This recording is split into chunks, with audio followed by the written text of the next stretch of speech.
And welcome everyone to the Township of Whitewater Region's regular council meeting for Wednesday, February 7th. We're going to call ourselves to order at 1:03 p.m. And we'll start with the Canadian Anthem, so please stand and face the flag.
Next, I'll acknowledge that as we gather, we would like to acknowledge on behalf of council and our community that we are meeting on the traditional territory of the Algonquin people. We would like to thank the Algonquin people and express our respect and support for their rich history, and we are extremely grateful for their many continued displays of friendship. We also thank all the generations of people who have taken care of this land for thousands of years. Next item is the adoption of the agenda. Recommendation is the Council of the Township of Whitewater Region approve the February 7th, 2024 agenda. Can I get a mover and a seconder, please? Moved by Councillor Trim, seconded by Councillor Olmsted. Any changes that people would like to make on the agenda before I go to the clerk? Okay, seeing none. Clerk, what's the proposed change? We'd like to move, I'm sorry, can I see your agenda real quick? Can we move item 9.6 to underneath 9.3? So it'd be the joint roads operational review would fall under or after the active transportation. Just for ease of staff. Good. Is there any discussion with that amendment? Any problems with it at all? No, so I'll just reiterate the mover and my seconder that we'll just treat that as a friendly amendment, just changing the order of the presentations. But you're both good with continuing to be the mover and the seconder? Councillor Trim? You're still good? I'm good, yes. Perfect. Good. Any other changes? Seeing none, we'll call for a vote. All those in favor? And it's carried. And I know that we do have one online. Jonathan. Oh, okay. Sorry. Councillor Bell isn't online though. So if I can, Councillor Bell may pop in and out. He just had some issues with his schedule. He's going to try to make it, so he's just going to let Sean, our IT guy, know whether or not, when he's on and when he's off, because he is working. Perfect. We'll just get you to jump on and make sure that we recognize when he attends. Okay, excellent. Next item on the agenda is the adoption of the minutes. First item is the recommendation that the Council of Township of Whitewater Region approve the minutes of January 17th, 2024. Move in a seconder, please. Moved by the Deputy Mayor, seconded by Councillor Tabbert. Any errors or omissions that have been noted in those minutes that are provided? Seeing none, we'll call for a vote. All those in favor? And it's carried. Next is just a number of items here. The first one is minutes that have been provided from the Muskrat Watershed Council, minutes of November 16th, and their minutes from January 18th. I'll ask the two appointed board members, Councillor Olmsted, Councillor Tabbert, anything that you want to highlight from those minutes that are enclosed? None? Good. Next item is the Beachburg Rec Association. They provided minutes from their October 2nd, November 13th, and January 22nd meetings. We don't have Councillor Bell here. Councillor Tabbert, no other comments Okay, nothing from anyone else? Good, carry on. Next item on the agenda is disclosures of interest. Is there any disclosures that need to be made on any of the items in today's agenda? And I see none from any of the members of council. Next, we step into presentations. Presentations today, we have two. The first one is going to be a formal fun presentation. The second one is a quarterly report, which lots of details. So before we do the first presentation, I'm just going to say a few words and then we'll call up the Cobden Legion Branch 550 President, Wayne Bennett, and we'll do a short presentation. In 2021, the province of Ontario established that the third week of February is to be the not-for-profit sector appreciation week in Ontario. Ontario's non-profit sector is a major contributor to the innovation, job creation, and our economy. It's over 1 million professionals strong here in Ontario, and driven by their mission, they're experts in delivering social, economic, and environmental solutions, especially at the local community level. And here in Whitewater region, we're fortunate to have a very vibrant and very active nonprofit sector. They enrich our quality of life by promoting mental and physical health, social equality, education, arts, sports, recreation, the environment, child development, senior care, and many other things. Their work is indispensable and heroic, but it is often invisible. Their public service deserves to be recognized and honored. On behalf of all of the nonprofits in the community, I asked if the Cobden and District Legion would join us today so that we could recognize and honor not only the work that they do as an organization in our community, but the work that all of our nonprofits do in our community. So just to recognize Mr. Bennett, the Cobden Legion focuses on remembering those who gave their lives for freedom and looking after the needs of veterans and their dependents and those still serving in the Canadian Forces. It's important it is to support our veterans and families. The branch also finds time to sponsor community programs either financially by supplying access to their facilities and their hall, and they also run a number of programs in their facilities such as pool tournaments, euchre tournaments, bingo. I'm sure the list would keep going on and on. Shuffleboard, good. And I also noticed some of their fundraising. I was participating with Beachburg's Lions received a donation from the Cobden Legion to support their accessibility fundraising. OLG Public School in Westmeath is receiving some funding to support, I believe it's an outdoor play facilities. So the Cobden Legion, as one of our examples within our community, is a shining star for all of us. So today is an opportunity for us to formally recognize the Legion on behalf of all of our nonprofits. So with that, can I ask the President to come up and we'll do a short presentation right here? Can we do that? For a picture as well? That's perfect. Let's all come in. Yeah, I think it's great. We'll let them stand behind us.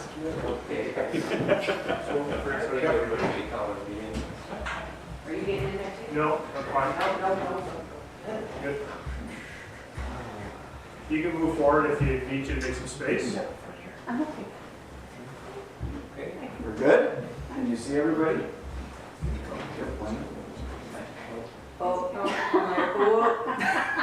Reset. He's a little tall. That's okay. I'll just come Reset. right on here. There.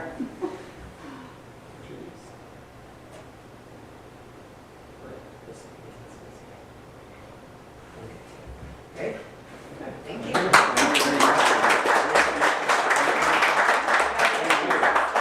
Thank you. Thank you. Is there anything you wanted to say? Well, Just 2 seconds, I'm going to put this mic in front of you. Okay, so we'll give President Wayne Bennett just an opportunity to speak. well, thank you very much. Very appreciated, and thank you. There are a lot of things mentioned, yes, the Lions Club, the schools, Beachburg School as well, plus we also donate to the food bank, $2,000 every year to the food bank. So yes, we are community involved for sure. Our veterans first foremost, but we do a pile of things for the community. And thank you. This is greatly appreciated. Thank you. Thank you for coming.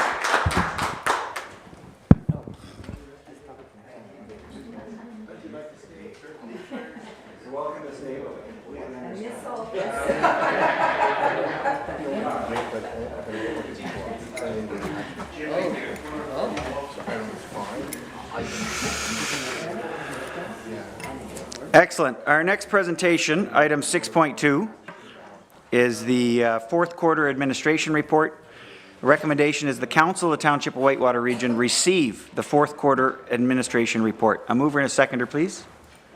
Moved by the Deputy Mayor, seconded by Councillor Moore. And I'll turn it over to the CAO. Yeah, thanks so much. So just a few messages from myself, and then we'll get into the information in the report. I just don't, if I could, just for technical reasons, are we going to go to each department and then questions, or are we just going to funnel through? How would you wish to do that? I think we'll do the whole report. Great. People can make notes. We That's great. have Thanks. paper copies of the report Yes. with everyone. Yeah. So if you have a question or something that you'd like to come back to, just make a note in your paper copy, and at the end, we'll open it up to questions in the order that it was presented. Great, thanks so much. So it's always, it always proves a bit difficult for me to reflect back in time on what occurred over the last quarter, but I just wanted to highlight a few things, one of which is it marks a transition point in our year, the fall of every year, in the sense that we're starting to open our arena facilities for ice operations. Our municipal fleet is preparing for winter operations. We move into the annual budget, trying to integrate that into our day-to-day operations to try to get something forward to council in a timely manner. So just trying to highlight a few items, one of which would be the budget. So we did adopt the 2024 annual budget in Q4 of last year.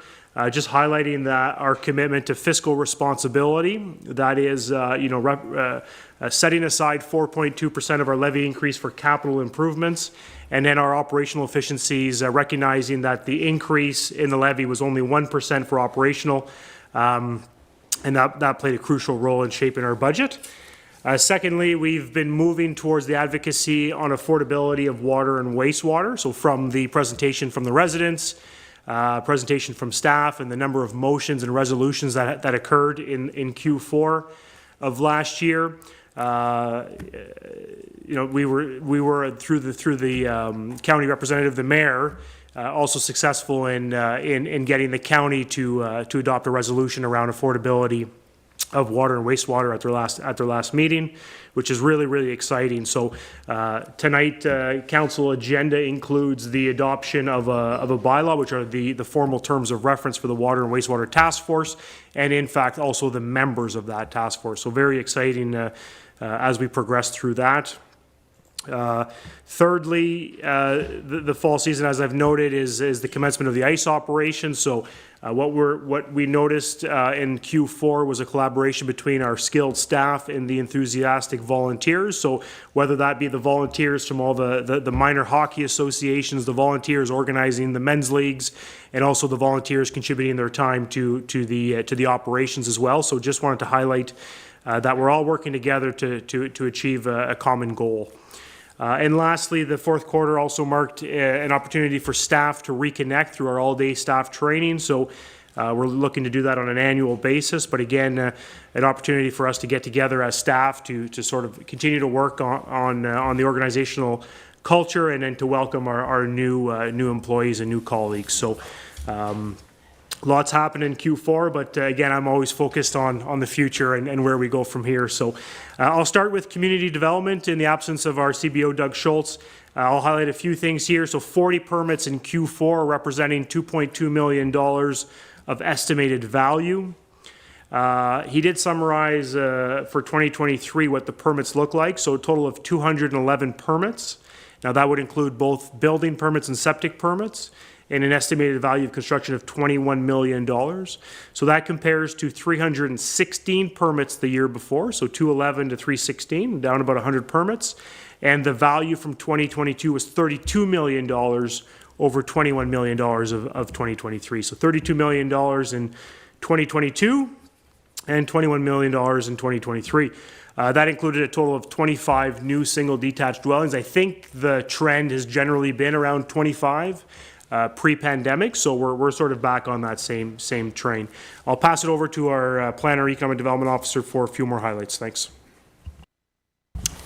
Thank you, CAO. So just to continue the discussion on some numbers, the Planning Department stayed busy in Q4 with site plan control applications. We received 4, and we're reviewing them right now.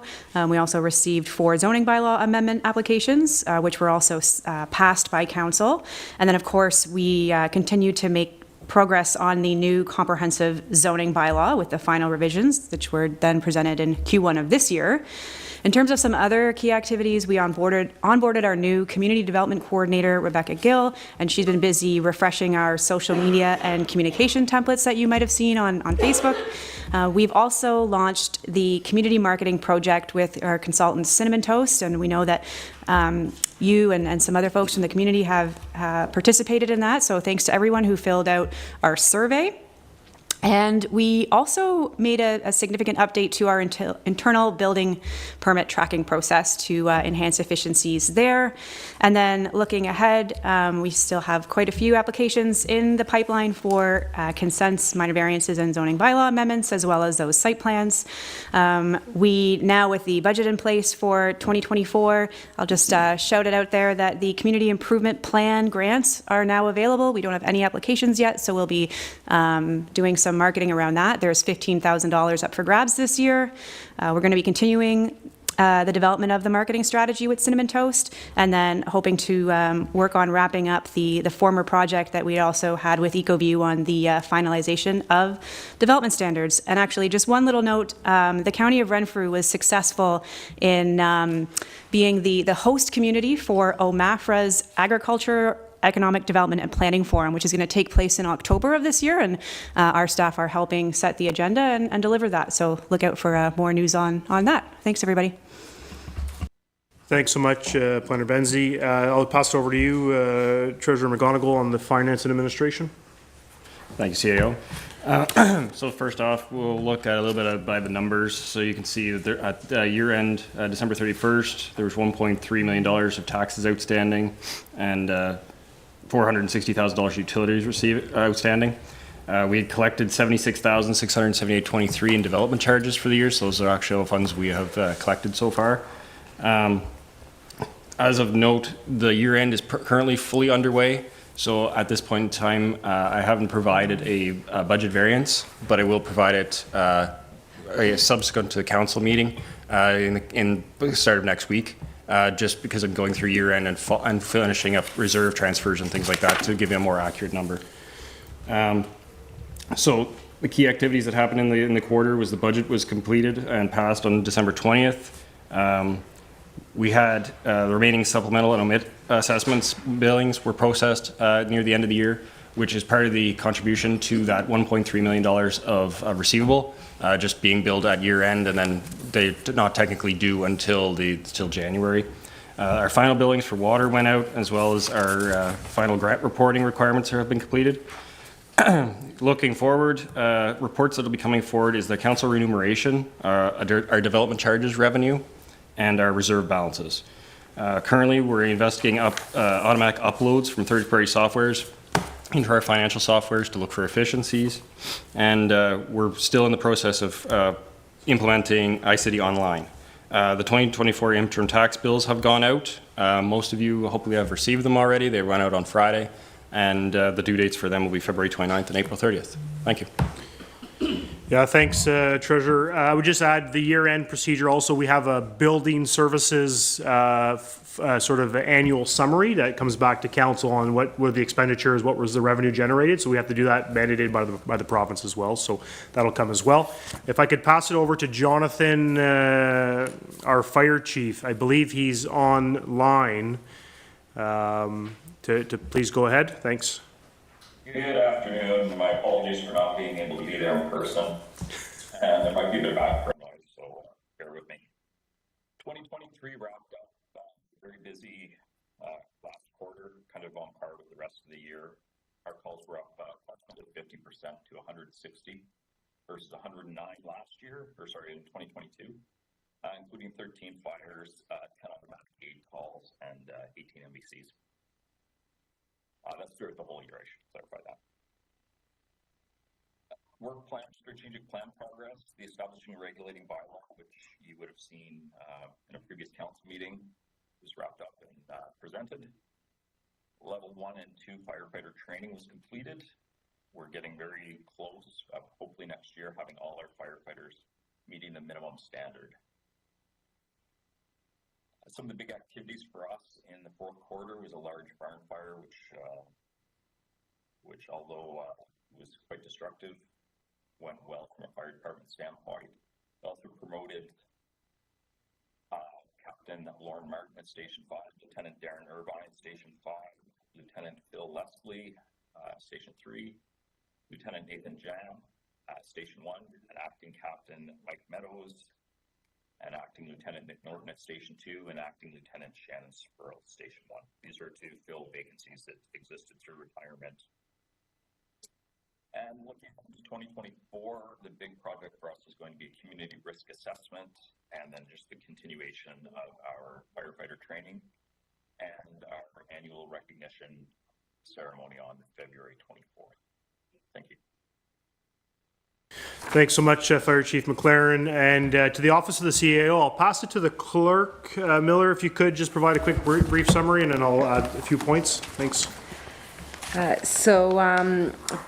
Staff commissioned 60 documents, 70 in 2022, 35 marriages license were issued this year, 21 in 2022. Provided solemnized 8 marriages, but had 10 in 2022. 15 lottery licenses this year. In 2022 was 17. Dog tag fees, 9,630 this year, down from 10,500 from last year. 20 recreation licenses in 2023 and 2022, 5 kennels in 2023, and last year we had 4.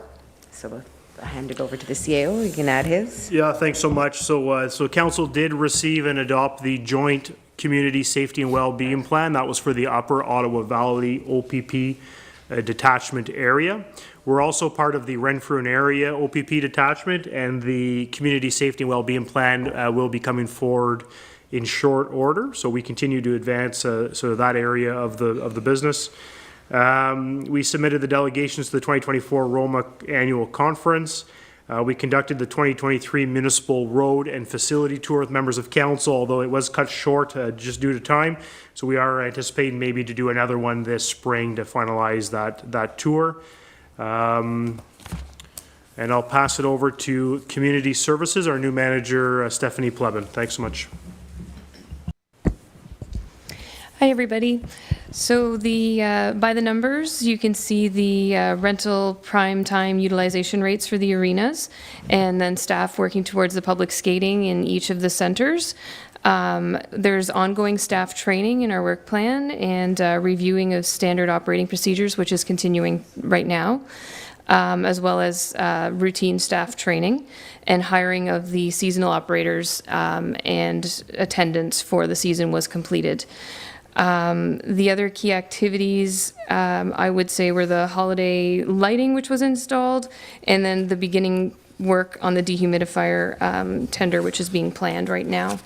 Looking ahead into 2024, so for your knowledge, the adaptive reuse, we've been speaking with Dylan, and the contract has been awarded. Plans are underway to move the project forward. We've met with them in our initial kickoff meeting, and we'll be confirming the consultation plan going forward. The Community Services Advisory Committee, staff's connected with multiple groups. We're confirming the list of volunteers, and setting a date is next on the list of things to do. Our standing operating procedures, fire safety plans review is ongoing, and the fire plans have been sent back to the chief for his review.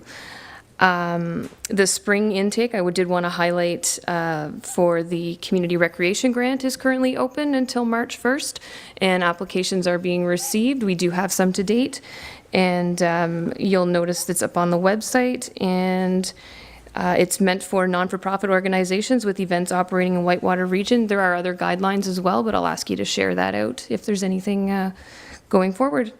And that's it. Thanks so much. And then moving to Public Works, I'll have our superintendents of the environment and transportation. So to Deanna first, and then maybe to Kyle. Thanks. Thank you. So to start with some numbers to do with solid waste disposal. So in Q4, we disposed of 357 tons of municipal solid waste at our landfill. For the yearly total, it was about 1,300 metric tons from curbside collection as compared to 1,326 tons in 2022, so relatively little change there. The tonnage of plastic, glass, and metal recyclables that were disposed of at the Ottawa Valley Waste Recovery Centre in Q4 was 58 tons. Our yearly total was about 3.5% over at 231 tons as opposed to 223 tons in 2022. For the tonnage of fiber recyclables, we were up by about 4.8% with 284 tons in 2023. Sorry, 2% less. I got that one backwards.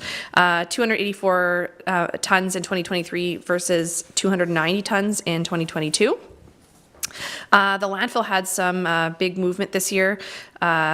We had approximately 1,995 customers in Q4 as compared to 1,899 in 2022. The yearly total, the number of customers we saw was 8,977 in 2023 as compared to 6,919 in 2022. So that was a pretty big increase of about 22%. As far as the tonnage of waste that was landfilled, in 2023 we landfilled 5,206 metric tons as compared to 3,600 tons. Again, was a pretty big increase by about 29%. I'll just skip over to a couple other things here under the work plan. So in Q4 we undertook the Foresters Falls Municipal Drain was cleaned and was CCTV'd, and it should be noted that the inspection found that the municipal drain was in rather poor condition. And just a little update is with regards to municipal drains, I myself will be taking some training on that in this coming spring, and we'll be working at getting some reviews of those municipal drains over the next few months. And a few other of the drains were also, we attempted to inspect them, but there were some access issues, so we'll attempt to do some of those again in the future. One other mention from the environmental side is that we did have a water main leak on Astrolab Road that was repaired in October, and that came in at a cost of about $12,000. I'll pass it over to the road superintendent. Perfect. Thank you, Deanna. So in Q4, there was approximately 115 metric ton of cold patch used to patch potholes in the roads, for a grand total for the 2023 of 674 ton. We were approximately just shy of 7,400 over budget on the patching for this year to continue filling the holes in the road. Just some numbers for you. So the yearly totals in 2022 was about 677 metric ton, on par with this year. And we're down about 125 metric ton from 2021 at 824 ton. There's approximately 1,026 metric ton of salt purchased for 2023 for the sand and salt mixture for the roads. 2022, there was 1,666 metric ton used, and in 2021, there was 1,026 metric ton used. We did have a surplus for 2023, which has gone into a reserve for 2024, or for future use. Crews responded to 7 winter events that required plowing, sanding, and salting. Snow was removed from the villages once in Q4. Stats for 2022 in the same Q4 was 16 times they were out doing plowing, salting, and sanding. And snow was removed once as well in 2022.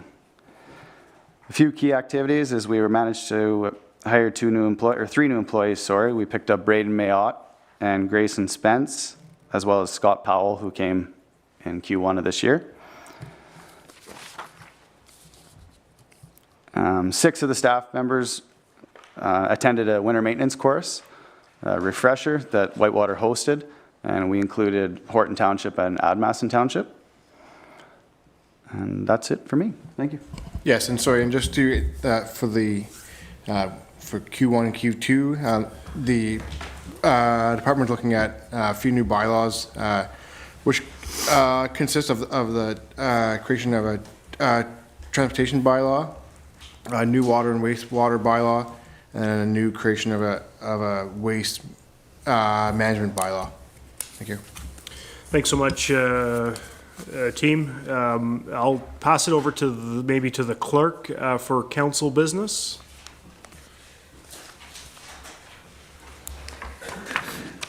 Okay, sorry. So some highlights for 2023. In February, we passed the capital and operating budgets, or you passed, council passed.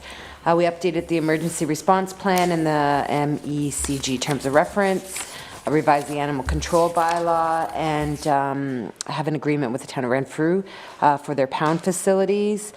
You heard 125 reports. Some of these included the 2023-24 ICE operation, a comprehensive zoning bylaw update, 2023 flood impacts, our multi-year accessible plan. For presentations, we heard 6 presentations in Q4, but 30 overall, like over the 2023. Some of these included the ATV Club, the Pembroke Hospital, Renfrew OPP update, outstanding youth bursaries, victim services, and child care early years. So that's everything. I'll pass it back to the mayor.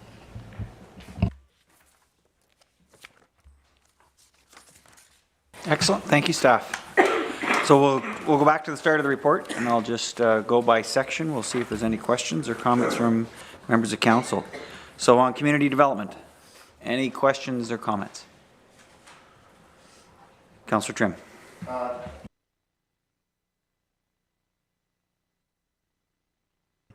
Down to key activities, I'm thinking that there is an information / workshop that the building department is planning for this spring at some point to help people who are going to be getting building permits and to give information about the whole building permit and fee structure for the municipality. And I'm just wondering if that is still going to happen, if anybody can. Yeah, so in 2023, the spring, the staff in the community development department, including the planner and the building services staff, they held 2 sessions, one for contractors and another for residents, to attend an evening session where the residents could ask questions and we could provide a bit of the process on building permits, the issuance of building permits and the like. So I think it is a strategy for staff to do that again this year. We are onboarding a new member of the team, a new building inspector plans examiner in the next couple of weeks. So what I would expect is that through you, Councillor Lead, for community development, we could schedule that in and you could announce it at a future meeting of the date and time for that. We'd likely coordinate that with the next current, which is our local publishing, which is to go out in early March. So maybe we schedule something for late March so that we can include that in the current. So yes, we are proposing to schedule it, but it'll probably be in March, April. Thanks. Councillor Trim. Just to say that last year, the 2 sessions were very well attended and very well received. And if I may, Mr. Mayor, staying with this, one of the key activities was an updated internal building permit tracking process. And I'm just wondering, is there a anticipated time when this may be available for use?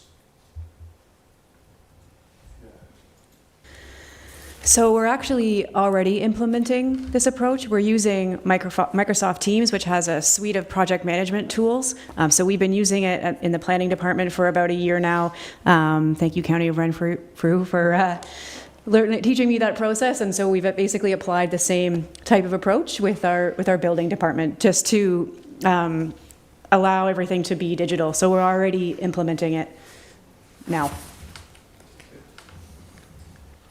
Okay, Councillor Trim. Yes, and to that, the previous plan was to engage with a software company to rent software on an ongoing basis. And I'm just wondering, has that contract been terminated? So council may be aware that back in 2022, we received funding through modernization to examine efficiencies, and in this case, the efficiencies that we thought we would be successful in attaining was through a piece of software. It was called Cloud Permits. So Cloud Permits is an online sort of software that works in the cloud where you could file a building permit application, that is the resident could file a building permit application, it could get funneled to approvals, and we could issue the permit all digitally without anybody even having to access the municipal office here. So unfortunately, that system did not serve our needs. That is primarily by virtue of the fact that we do not have access to the internet on site. So this included a whole portal about inspections, issuing inspection reports while you're on site with the contractor. So we've essentially dropped that, which was funded by the province for the most part, and we've gone to a different system. Now, we continue to accept permits digitally. You could email us an application form, your drawings, and you could pay via an online through your banking portal for the permit, and we could send you the permit digitally. So there's still an option to get a permit without coming to the office. It's just that it's changed slightly. So we're continuing to try to strive in that direction, but trying to do it more internally rather than with licensing and software product. Thanks. And I'll just, from Roma Conference, cloud permitting as one example of a software is strongly encouraged. And one of the things that the province is hoping that will help facilitate rapid house building. It didn't work out in our community because of our lack of access to the internet. Now that's going to change. It's going to change in no longer than 18 months. But in the meantime, we have to be able to give our community access to staff, and I think the workaround that has been implemented is perfect, given what we have constraints. Good. Is there any other questions on community development? I have one comment. No one else does. It's just when you looked at the 2023 totals, 211 permits, $21.5 million. When you compare our growth across the county, we're the fourth. We had the fourth highest growth in Renfrew County, superseded by Petawawa at 7%, Arnprior at 5.5%, Deep River at 3.9%, and then us. So even with a reduction in building permits, we are still seeing very good growth in comparison to our neighbors, and right up there with two very rapidly growing communities, Petawawa and Arnprior. So some additional context. Excellent. We'll move on to the next one. Finance and administration. Any questions or comments from members of council? Councillor Trim. Yes, just for the record, and for those who might be viewing, I'm wondering, Mr. Mayor, if our treasurer could outline the strategies that he and his team utilize to collect arrears, because again, the arrears are a significant amount of money, and so I know there are strategies, and when people hear about the arrears we have, tax arrears, they wonder what we're doing about it, and maybe it'd be a good opportunity just to briefly outline the strategies, the steps to take to do that. Thank you. Thanks, Councillor Trim. I know our agenda is going to be tight today in terms of length, so if I could ask staff if we could bring the arrears discussion forward in a future agenda. I'll just highlight, I think you mentioned it, Treasurer, but those figures we see as of December 31st, that's because some of it was put out as due, but it's payable in January. So the numbers don't necessarily reflect the due dates on those bills. Is that correct, Treasurer? Okay, so maybe we can just slide it forward for a future agenda. Thank you, Councillor Trim, just to discuss about arrears and the context with the numbers that were provided today. Yeah, that's right. And what we could do is formalize, indicate to council what the process is, like you've requested, and just get direction from council that we pursue these arrears actively and maybe, for the better term, aggressively, to make sure that we're generating the revenue that we anticipate generating. Thanks so much. Good. If there's no other questions in that section, we'll move to fire services. Any questions or comments on fire services? Okay, seeing none, I've got one question, Fire Chief, if you're still there. Yeah. Oh. You made the comment about level 1 and level 2 being completed in October. You're anticipating we'll have everybody qualified by the end of 2024. What are the provincial guidelines with respect to that timeline? We have until July 1st, 2026, so we are ahead of schedule. And there are a few more miscellaneous training items to check off. But the bulk of the fire 1 and 2, and we'll ahead of schedule with that. Perfect, thank you. And if there's no, and Councillor Trim. And I'll be brief, and because of your remarks, I don't expect an answer right now, but I do notice that there was some failures, equipment failures, the furnace failed, and I'm just wondering if this doesn't point to a need for a better understanding of our facilities and the mechanics within them, so that maybe we have a chance to do something rather than in a crisis. Maybe we could have changed heating systems had we known that it was going to fail, that sort of thing. So I'm really pushing for a better understanding of our facilities in the future. Thanks, Mr. Mayor. Okay, so noted. We'll come back to it. And the only other thing I'll mention, again, the fire chief brought it up, February 24th, council, we have the presentation, fire department recognition ceremony. So please mark your calendars. Excellent. Thank you, fire chief. Appreciate you logging on. Next is community services. Any comments or questions on community services? I have office of the CAO next. I wouldn't say anything. I'm like, all right. Office of the CAO. Does anybody have any questions for the CAO? Yes, Councillor Trim. Yes, again, not an answer, but maybe a strategy or report with respect to the by the numbers section where, and to deal with dog tags and recreation vehicle licenses. I don't believe that this reflects reality. We have these bylaws. If we can't enforce them, why do we have them? And if we do have them, maybe we should have a strategy of better enforcing them, because this, I don't believe, represents reality in our community. Thanks very much. CAO.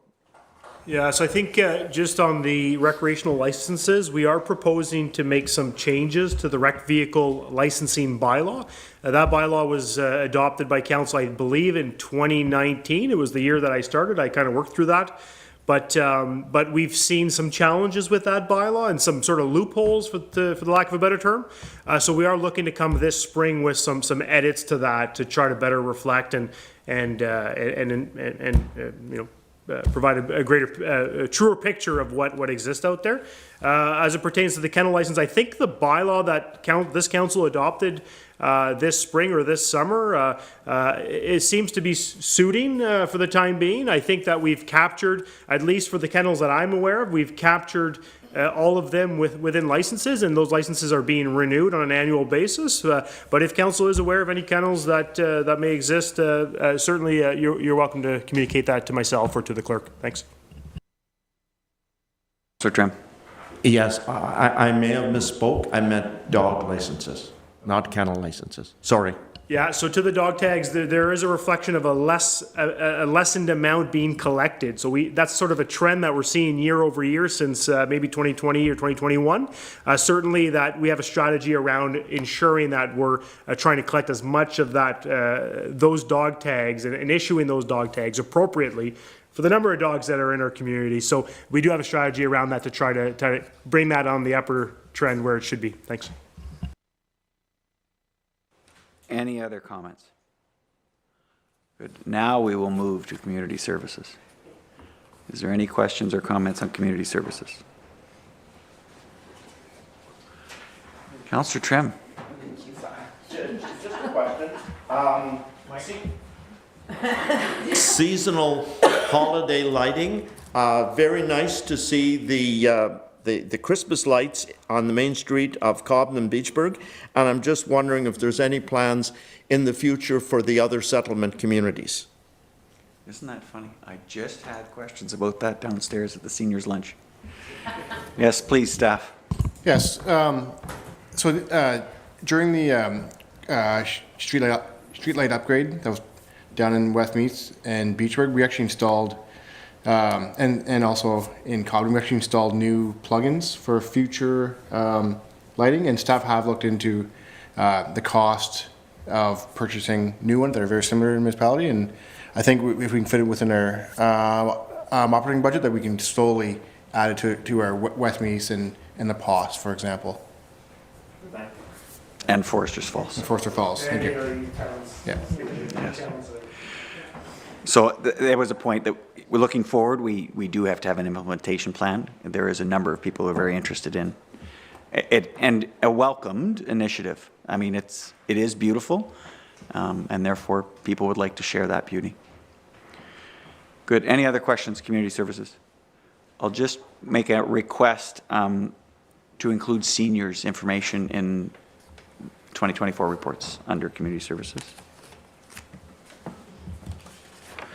Public Works. Questions about Public Works? Yes, Councillor Moore. Just one, and it was brought up about the municipal drain being in bad shape. I was wondering if we could get a report to come back to council, possibly a map with some descriptions of how many municipal drains we're responsible for. Because I don't think that's ever, in my 5-6 years here, I don't think I've ever seen a report on that. So if there is one, could we update it and bring it back to council?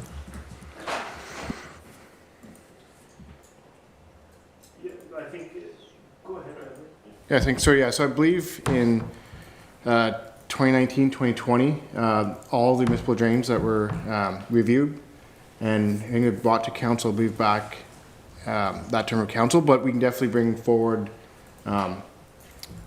just a report with more information. The one thing we have been doing is actually mapping our municipal drains. So we're it's all been, most of it's been GPSed, and we're just connecting the lines, and so hopefully we can, the plan is in 2024 actually have a full mapping system and also CCTV our system, but we can bring back a report for information in the future. Great, thank you. Good, and I'll just clarify, can you, if we can secretarially distribute the 2019 report? Yeah, and yeah, we'll distribute. I think it was done by Robinson Consultants. We could distribute that report, and if there's any questions from council, you could communicate with staff, and if there's a need to report, bring a report forward, we'll bring a report forward. But I believe they've all been identified in that report and assessed as yeah, and the CCTV was basically to give us a condition assessment on each one. That's right. Because all we had was a map. We didn't know what they looked like. Good. So that's gradually being done, as I understand, correct? That's correct, yeah. It was budgeted last year and it continues to occur, yes. Okay, so good, Councillor Moore? Okay, excellent. Anything else on Public Works? Councillor Trim?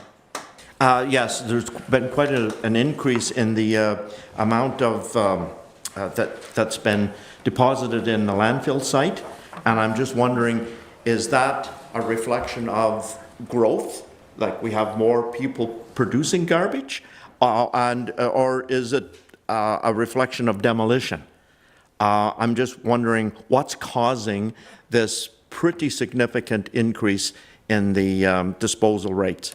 I'm pretty sure Superintendent Nicholson has that at hand. So my November report that had looked at up until Q3 it did a very good detailing of each of the categories that stuff broke down to. So last year we saw a really big bump because of the leaf and yard waste and the wood waste that came from the ice storm. So that was a big portion of it. But there was still a fairly good jump just from just general waste coming in over the over the scales. The fact that the curbside collection numbers didn't go up, it doesn't really seem to be related to growth. It seems to be people are just using the landfill for, yes, we did have a number of demolitions this year, and those weren't necessarily picked up in the Q1 through Q3. We had a couple towards the end of the year. But it just seems, it's just as general, the number of loads of everyday waste that people are using the landfill has gone up. Just add, I think it was the Ottawa Waste Recovery is also diverted commercial landfill use. So a lot of our businesses on the upper end of the community can no longer use Ottawa Waste Recovery. They're coming to us. Is that correct? Commercial and residential, actually probably more so to do with the residential side. Yeah. Okay. So that's having a huge impact. And that's because their landfills is coming near to its limit and they're just keeping room for their own residents. Good. I recognize Councillor Olmsted. Yeah, similar question I had, Mr. Mayor. Are we seeing similar numbers from like 21 versus 22? Obviously 23, I think I recorded a 42% increase in the tonnage in 23 versus 22. So are we seeing some, is 2023 the only time we've seen this big bump, or are we seeing it year over year over year? So we didn't have the scales in place and operating in 2021. So 2022 was the first year that we had data to be able to start to see that. So we can look at our filling rates when they do the annual survey, and they were somewhat consistent. There was a little bit of a blip between two of the years. Potentially they might have done a survey a month earlier, so there looks like there's a little bit of a bump in the data. Between 2021 and 2022, it looked like it was fairly on track. We'll know in what our 2023 number looks like come March when we get the survey results. So you'll have to wait for a final response from me on that. But unfortunately, we don't have scale data in 2021. Great. I have other questions, but I'll delay them for the item later on the agenda then. Great, thank you. Okay, anything else for Public Works? Yes, Councillor Trim. I understand the snow that is removed from the streets in our settlement areas is taken to all one site at the Ross Mineview site, and I'm just wondering, in the interest of efficiency, both financially and human resources and machine and everything else, would any other sites be considered? And I'm thinking of perhaps the sand pit site on Government Road, which would mean that for La Paz, Westmeath, and Beachburg, it would be a shorter run. It's just out there. There may be all kinds of reasons why that can't be done, but I'm just thinking of ways that we can reduce costs. Any way possible, I think we should all be looking at that. Thanks, Mr. Mayor. Good. Any comments from Public Works? Yeah, thank you. That's a good suggestion. We do currently do haul to in Beachburg, but I believe that's going to be ending in 2024. So we'll have to look at alternative sites. And you're correct, the sand pit is one option. Thank you, staff. Any other questions on Public Works? Seeing none, we'll go to Council Business. Is there any questions on Council Business? Good. Seeing none, is there any final questions on anything that might have been covered today? And I welcome you to engage directly with staff as well if you have an area that you want to delve into deeper. But CAO, thank you to you and staff for all the work that you put into this report. It's an excellent review of what's happened and a quick glimpse at what's coming into the future. Keeps us on track. So thank you so much. What we'll do is if there's no other questions, we'll call for a vote. Again, the motion is to receive this report. So all those in favor? And it's carried. Thank you. Excellent. Good. Next item on the agenda is the mayor's address. So welcome to our council meeting for February 7th. I find it hard to believe that it is February. I cannot believe the weather that we're experiencing, and I keep waiting for someone to tell me there's a storm coming. So don't take the plows off the snow trucks. First, I wanted to share some events, some information on the events that I attended on behalf of Whitewater Region since our last council meeting. There were 11 different meetings, as well as the three-day Rural Ontario Municipalities Association ROMA conference. And as a county councillor, I also participated in a 2-day budget workshop, a full-day regular county council session, and as well as the Renfrew County and District Health Unit Board meeting. So in the last 2.5 weeks, I've had a lot of meetings as everybody tries to get their schedules back into sync after the Christmas holiday. But I'll just highlight three areas for you. The first, I'll highlight Roma.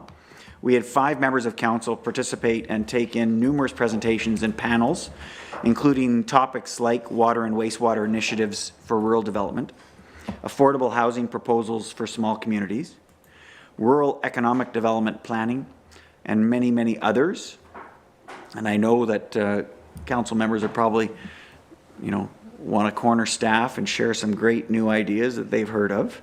But it's incredible for us to see so many different approaches and ideas.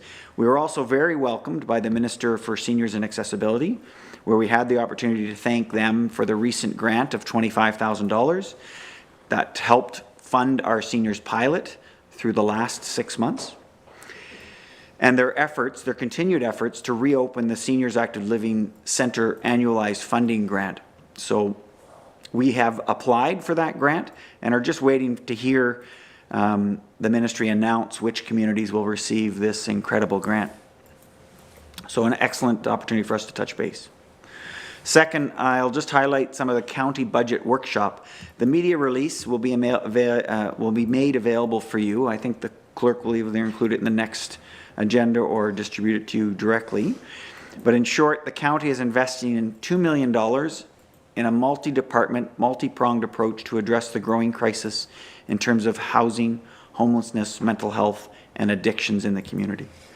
This includes staffing 2 mobile crisis support units with paramedics and crisis workers, preparing a study for a shovel-ready housing development, additional maintenance staff, and a full-time community housing coordinator and a homelessness coordinator. So a huge investment in some of these very complex crises that are happening all across the county. There is also a $54 million investment in capital asset renewal. And we are adding to the Renfrew County Housing Corporation portfolio with the completion of a new build at Lee and Douglas Streets in the city of Pembroke.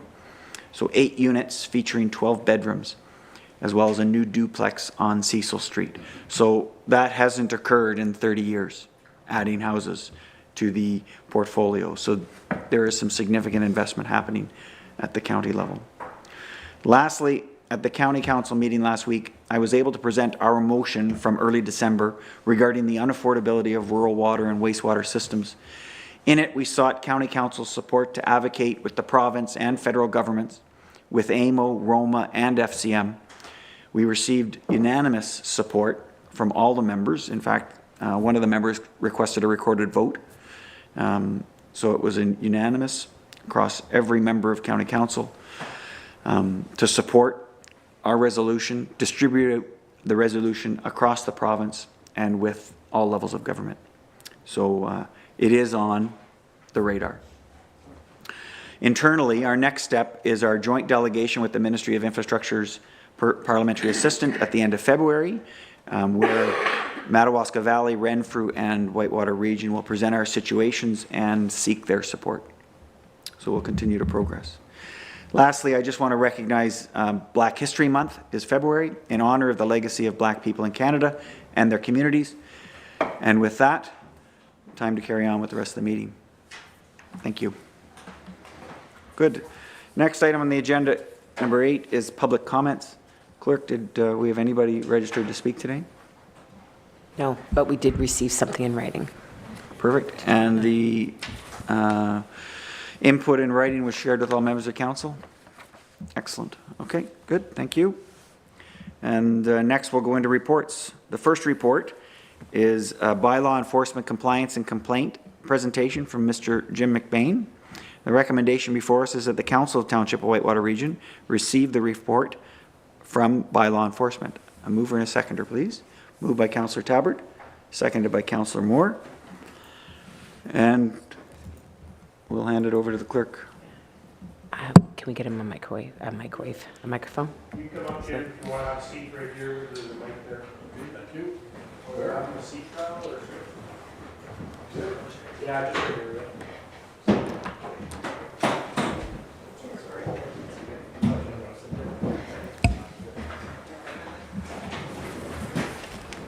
Okay, I'll start. Okay. So this is in response of a notice of motion from 2023 from Councillor Olmsted regarding bylaw complaint policy. We have invited Mr. McBain here to discuss a process that Municipal Law Enforcement Services, that's MLES, uses when they're investigating bylaw complaints. He's here. Mr. McBain is here. He is the Director and Chief of the Bylaw Enforcement Officer, and his wife Darla is here, and she's the General Manager. They've been providing enforcement services to several municipalities in Renfrew and Lanark counties since 2004, and they have been our bylaw enforcement provider since 2012. So with that, Mr. McBain, I'll start your PowerPoint, and you can just nod or whatever. Okay.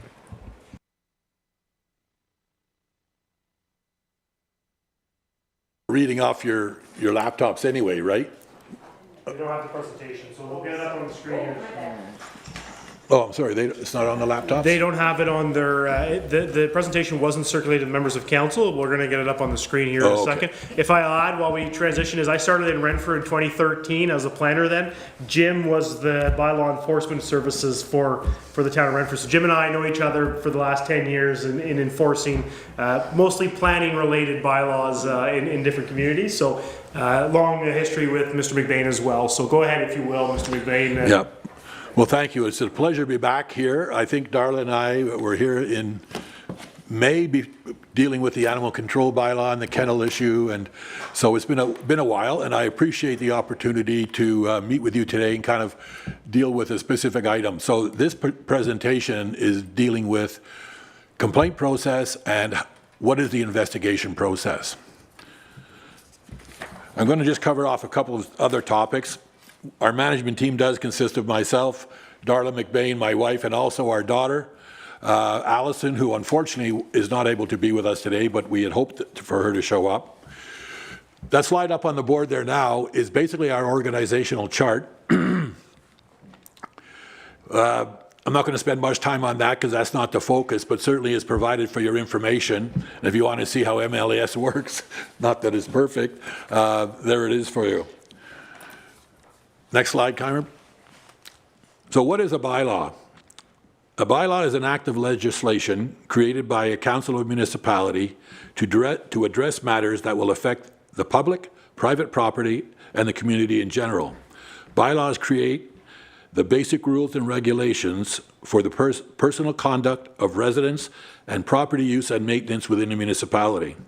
Municipalities have an obligation to its citizens and society as a whole versus an individual person. Council's duty to protect its residents requires that bylaws be enforced. Next slide, please. Oh, you've got it already. Yeah, you're so ahead of me. Okay, so here's a list of typical bylaws. We don't enforce all of these in Whitewater, but certainly that's a typical list. We will, however, enforce any bylaw, any municipal bylaw that has an enforcement component built in the bylaw. So when you develop a bylaw, if it has an enforcement component, it's always a good suggestion to include bylaw enforcement in the review of that bylaw before it goes to council. I did add some percentages so you can get an idea of how we spend our time spending your money. Animal control is a function of the bylaw enforcement. Nope. So yeah, just hold on. So it represents about 25% of our activity. Clean yards and property standards each represent 25. So basically together that's 50. Both clean yards and the property standards bylaw are property-related issues. They deal with, clean yards specifically deals with exterior yard issues, maintenance of yards, derelict vehicles primarily, although that is also covered in property standards. Property standards bylaw, unlike the clean yards, deals with also inside components of homes. What your bathroom has to consist of, what your kitchen consists of, your heating capacity, your electrical, everything. Inside and outside the residence, as well as yard maintenance. Lately, we've also been spending a lot of time on zoning. My area of activity at the current time is basically zoning, property standards, and not so much clean yards. That's handled by the frontline staff. But certainly property standards and zoning, we spend a lot of time on that, and we have a lot of open cases. They're lengthy ones to solve. They're difficult to solve. They're complex with respect to the context of what a bylaw is. So I just wanted to let you know and give you an idea. I'll stop and have some questions later, but if you want to just move on there, Carmen. Next slide. So the focus of this presentation is dealing with public complaints. How do we do that? And what is our investigative process that we use? So I researched what is on our website.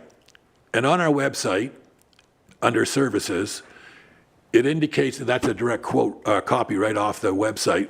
Bylaw enforcement officers respond to various animal control calls, such as, and it has a list of, as you can see, 6 or 7 or 8. And there's a mention there about cruelty. And if you flip the next page, Carmen. Oh, sorry, it is up there. Sorry, I really can't see that, okay? I don't have long distance glasses. So I'm guessing as I go here. So there's also a reference to the animal cruelty people and who to call, which is great. I did make a note, however, when I looked at our website, and the note is that there is no complaint process provided to advise our residents how to file a bylaw complaint. Now, I do believe that we are going to be addressing that in the very near future. And the other note reference, of course, is the other thing I noted was there's a heavy reference to animal control issues only, that there's no mention of the other bylaws which actually occupy collectively, if you look at property standards and clean yards, 50%, where animals only 20. So I'd like to suggest that we include in our preamble that we do these things, because people are, if they think we don't, if they go on the website and see, well, what does bylaw do? They're not going to know what we do. So let's make them aware. Okay, next page. Oh, okay, that's that one. Recommendation. Okay, that's the one. Okay, good. I can see the colors. Okay, so how do we accept complaints from the public? And I think that's where we start this presentation, really. Okay, so there's 2 ways, basically. Direct to MLES through our complaint line, through our email address, or personally, or through the township office, either personally, by email, or whatever. So there's 2 methods of reporting for the citizens to make the complaint. Both methods, however, end up in our area. If the complaint comes in from the township, they enter it right onto what is called Access 11, which is now your records management program, which is common around this area. Many municipalities are using Access 11, so we're very familiar with it. So when you people bought onto that program, we're aware of it, and we can help out with getting set up on that. So the call comes in, it's logged by your staff onto Access 11. They send it to us, and we have it, and it's received by MLES. If it comes in at our end, by our methods, we add it onto Access 11. So the bottom line is, no matter how it comes into to MLES, it gets logged onto Access. So we're all on the same page, and everybody has access to it through your records management system. If I could add, if you don't mind, Jim, is that What we'll set up on our website is a portal. Well, if somebody files a complaint digitally on our website, it automatically goes to this program, which automatically gets funneled to our staff and also to Jim. So just as a point of reference, that we'll make some updates to the website. Thanks. That acquisition is a big step forward from our concern. Most municipalities now are developing that, and in Renfrew County, we have, I think, 8 clients in Renfrew County. Many of them are, I think 4 out of the 8, and some of them are very small, they'll never buy in, but Access 11 is very good. And our staff finds it easy because they can submit their reports right on the road, right on their cell phones, and it saves us a lot of time. And now that we have the ability to access directly when calls come to us, we had to receive them by email, then physically copy them and put them onto Access 11 before we were granted authority in some of the, once we found out. So we're still learning this too, and it's new to everyone. So this is why we're talking with Carmen, and we're slightly advanced, I think, and we can help set this organization up so that it's most efficient and effective.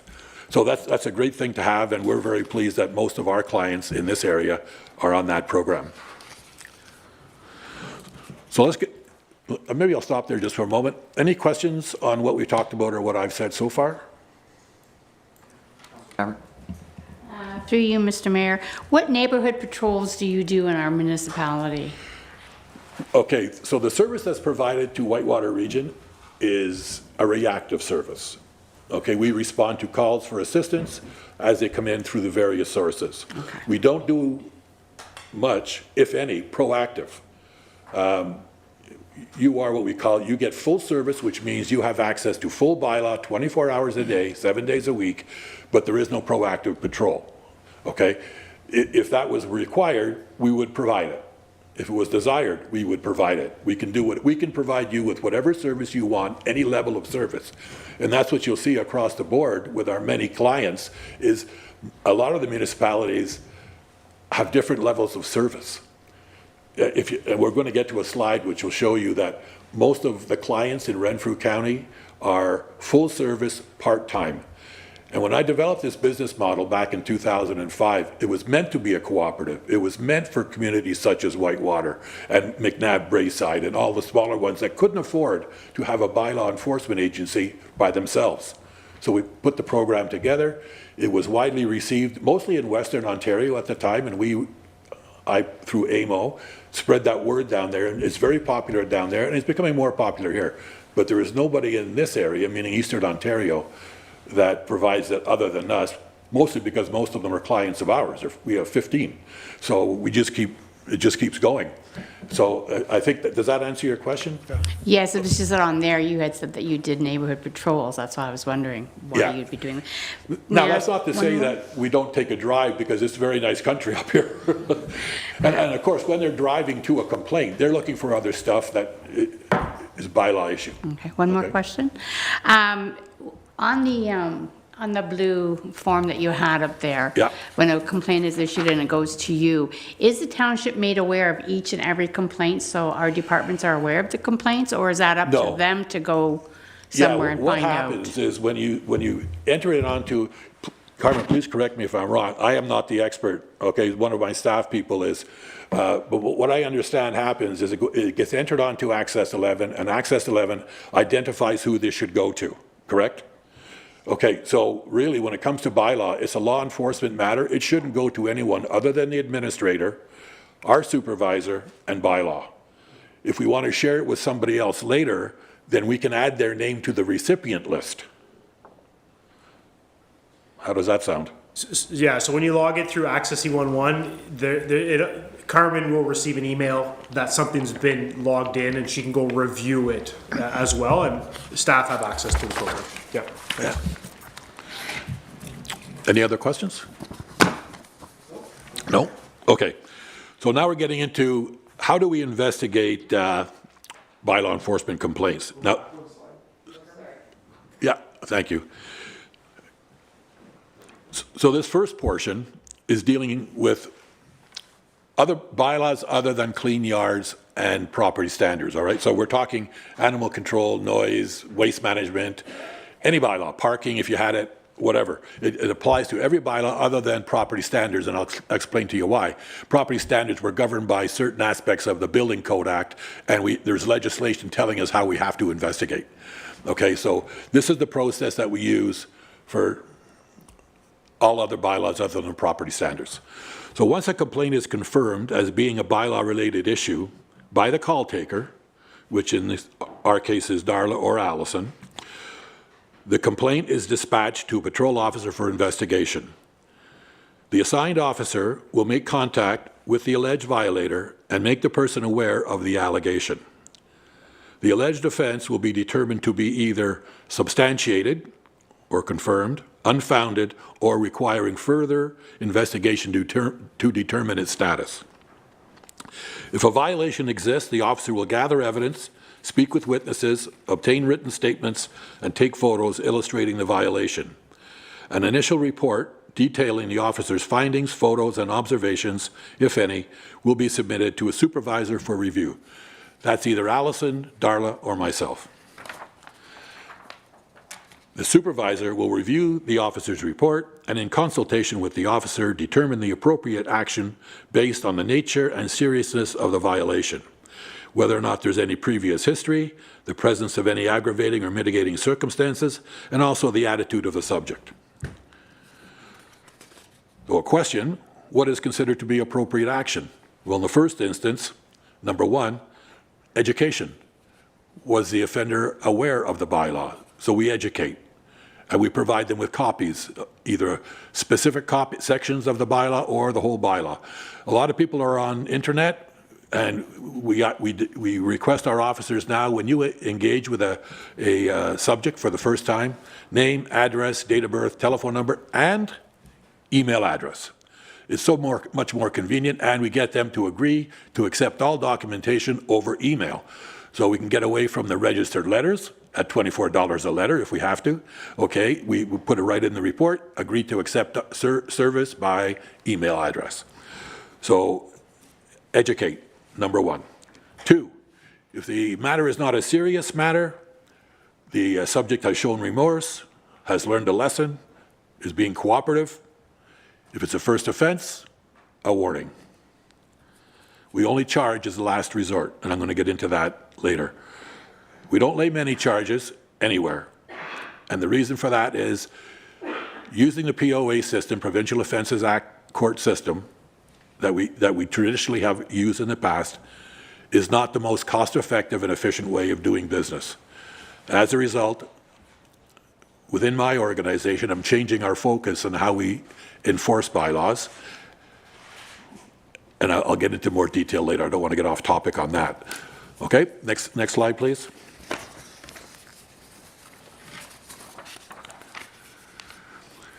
So when would a charge be laid? A charge will be laid if the violator ignored 2 or more warnings. So let's say you have a barking dog or a dog at large issue, and you've been once and you've been twice, and they haven't learned. Well, there may not be a third time. Chances are you're going to be charged.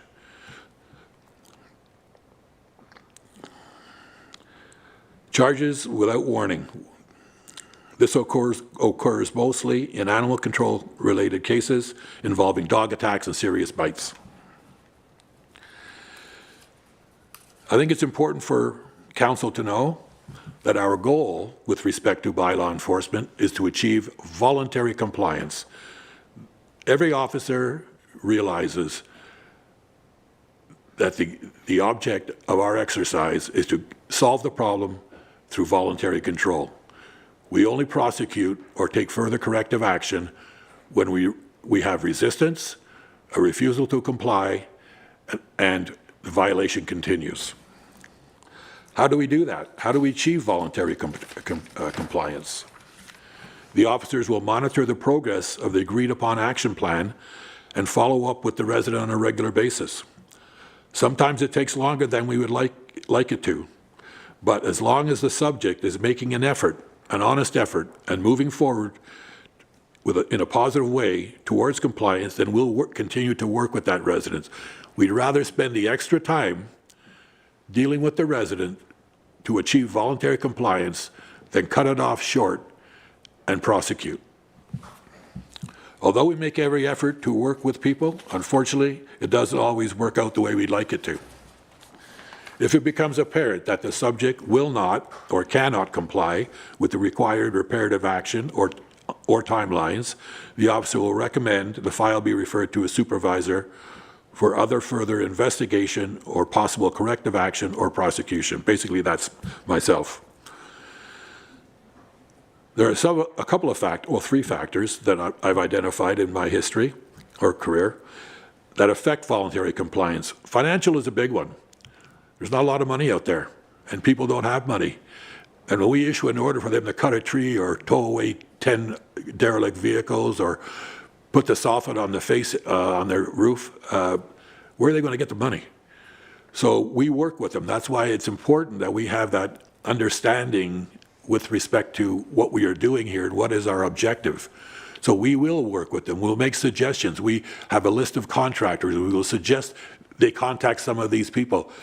The availability of resources ever since the pandemic is a big issue for people. We couldn't get contractors. We couldn't get contractors to work for us, for you, to do the jobs that we needed to get done in order to achieve compliance. So for a while, I started up a separate little contracting company that we would put them in touch with that and give them an opportunity at a very low rate to get things done. And unfortunately, due to my health, we had to put that aside for a couple of years, but we're going to restart it. We started it up again last summer, and that's one thing we do is if you can't find somebody, we'll find somebody for you. We're not recommending us. We're saying to you, we have somebody that will do it for you if you want us to. That way there's no excuse that I can't find a contractor. The other thing is time and age. Timelines, they can't meet timelines, or the subjects may be too old and they don't have any family members, so we work with them again to solve that problem. The whole idea of our enforcement strategy is to achieve compliance, voluntary compliance in an effective way, a fair and objective way. So basically that's the overall process for the enforcement of most of the bylaws, notwithstanding property standards, which I'm going to get into in a moment. So I'll just stop there in the event that somebody has any questions dealing with that sort of investigative process. Any questions at this point? Yes, Councillor Trim. I'm just wondering about how you deal with anonymous complaints, and if they're not anonymous, how do you deal with confidentiality? Good question. Thanks. Okay, so anonymous complaints, I've been doing this job for 22 years. Before that, I was in policing for 30. So I have a lot of history with respect to law enforcement and the effects of intimidation, wanting to be a good neighbor. A lot of people are reluctant to put their name on a complaint form for those reasons. I don't want to be perceived as a bad neighbor. I don't want to create a bad neighbor relationship because I'm complaining if they find out it's me. And intimidation. Intimidation is a big factor that we encounter on a daily basis. They try it with us. So they try it with their neighbors if their neighbor is a complainant. So if we have an identifiable complainant, our strategy is this. I send an officer to the scene. I don't care what happens. We get the complaint. If the complaint is confirmed as being a valid complaint, it's our complaint. Our officer has been there. He's seen we don't need the complainant anymore. Our officer is a complainant. So we'll take action based on the initial report, the inspection that was done, and what action he was able to prove. That's the, that was the first part. Confidentiality. Somebody does provide, they're identifying themselves. Yeah. Our what is it? What did I call it? Darling, do you remember what it is? Our code of conduct, the bylaw officer's code of conduct. Our officers sign a form, just like a security statement. They're sworn to confidentiality. They understand it. Most of our officers, in fact, all of them, are either police foundations graduate or corrections graduates, post-secondary education. and are aspiring to be police officers. So we get the benefit of that. They want to move on to something else, and we want them to do that. So if they come and they spend 2 or 3 years with us, and we've got a couple of people with us right now who are young. They're young people. They're too young that a police force will not take them on. They say, go out and get some life experience. Well, tell you what, I've got a job for you. Come with me, and I'm going to teach you what you need to know to get on the police force. So we instill in their mind, right from the very beginning, keep your mouth shut, okay? Everything is confidential. You don't talk to anybody. You don't tell anybody the business of the company. You don't tell anybody the business, who your complainants are. You tell them what the complaint is and that we're the complainant. Does that answer your question? Perfect. Any other questions at this point? And the only time your name would be released is if there was charges laid and they were the ones that witnessed it and they wanted disclosure in the Pembroke Court, then we would lay the charge based on their evidence, but they would be, if they wanted disclosure, then their name would be released because it is they're the witness. Perfect. And I'll just say, for the people that are listening that might not be able to hear your voice on the mic, is that the only time that the name of the complainant is released is essentially when it goes into the courts. Yes, and they want disclosure. And they have the right for that. Yeah. Okay, perfect. Yeah. Good. I think, is there any other questions? No, we'll carry on. Thank you. Okay, carry on. Okay, so we're going to move into the investigative procedure with respect to property standards. Property standards, once a property standards complaint is received, an investigation is initiated and a property standards officers, most of our officers are considered to be by law enforcement property standards officers. When you appoint us, when you appointed me as your by law enforcement property standards officer. That way we get to enforce certain aspects of your property standards bylaw and the Building Code Act. So the property standards officer will conduct an inspection of the subject property to confirm a violation exists. Under the authority of the Building Code Act and the Municipal Act, an officer may enter upon any property at any reasonable time without a warrant for the purpose of conducting an inspection of the property to determine two things: whether the property conforms to the standards prescribed in the bylaw or whether an order has been complied with.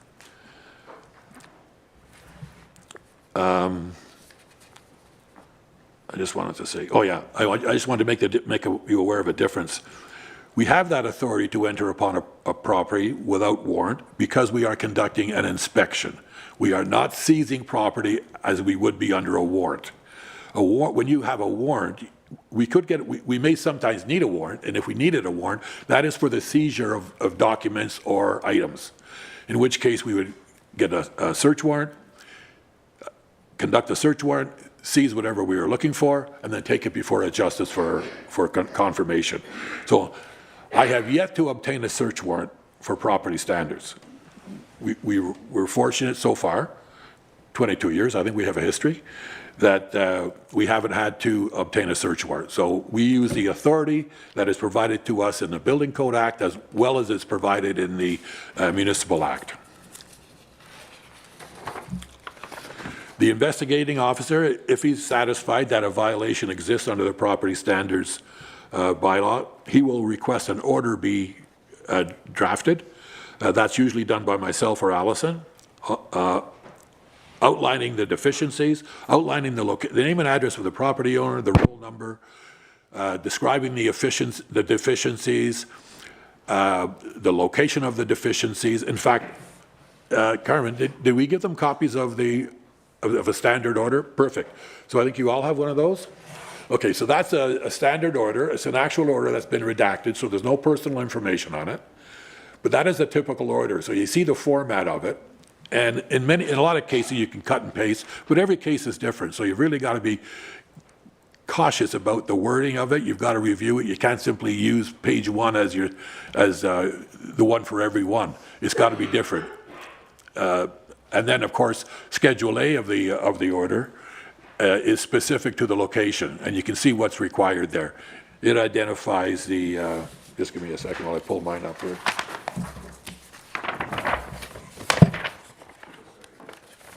Just 2 seconds. The only copies of this document are here at the desk, at the council desk. We can have them gathered up afterwards. The address appears later on in the document. So, Is there okay. an address?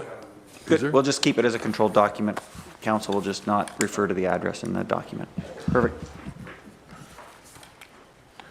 I'm looking for, where is that?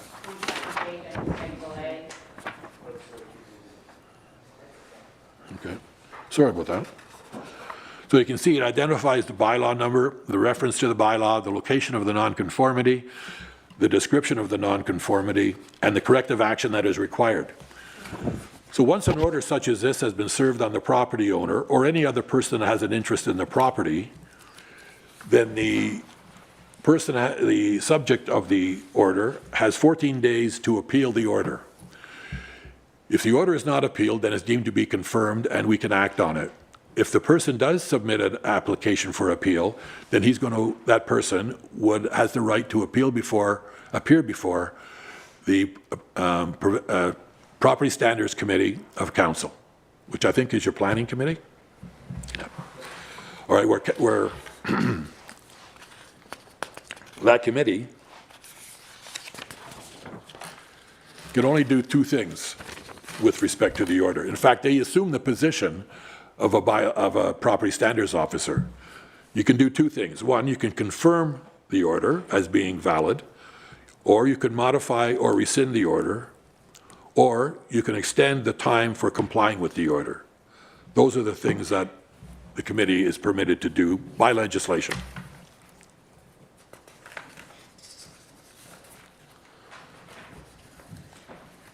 Okay, why is an OTC, order to comply, which is the document we're referring to, issued when offense is confirmed by the officer without contacting the property owner? Timing. An OTC is issued under the Building Code Act, which requires that an appeal period of 14 days be provided before the order can be acted upon. Quite often, we spend a lot of time, but we have a lot of subject people, meaning property owners or persons of interest, that do not live at their residence.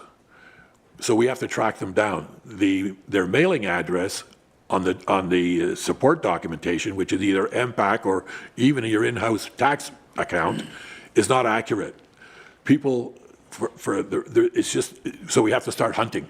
So we use things such as Canada 411. We go to the address. We talk to neighbors. Do you have any idea where this person lives? So we have to track them down to effect personal service because we have to guarantee service before we take any action. So that's one reason why if we can't locate the owner, we go to a residence, let's just say that in this particular case, we're dealing with the yard was probably 4 feet tall in grass, surrounded by debris, and portions of the roof were caved in, and I believe there was soffit and fascia damage. So we prepared an order. We can't find the person. So we made every effort. I've contacted your tax department. I've contacted MPAC. We tried to track the person down by talking to neighbors. We know that the taxes are being paid. That's a good thing. We still don't know where the person lives. The records on file do not indicate a current address. So what do?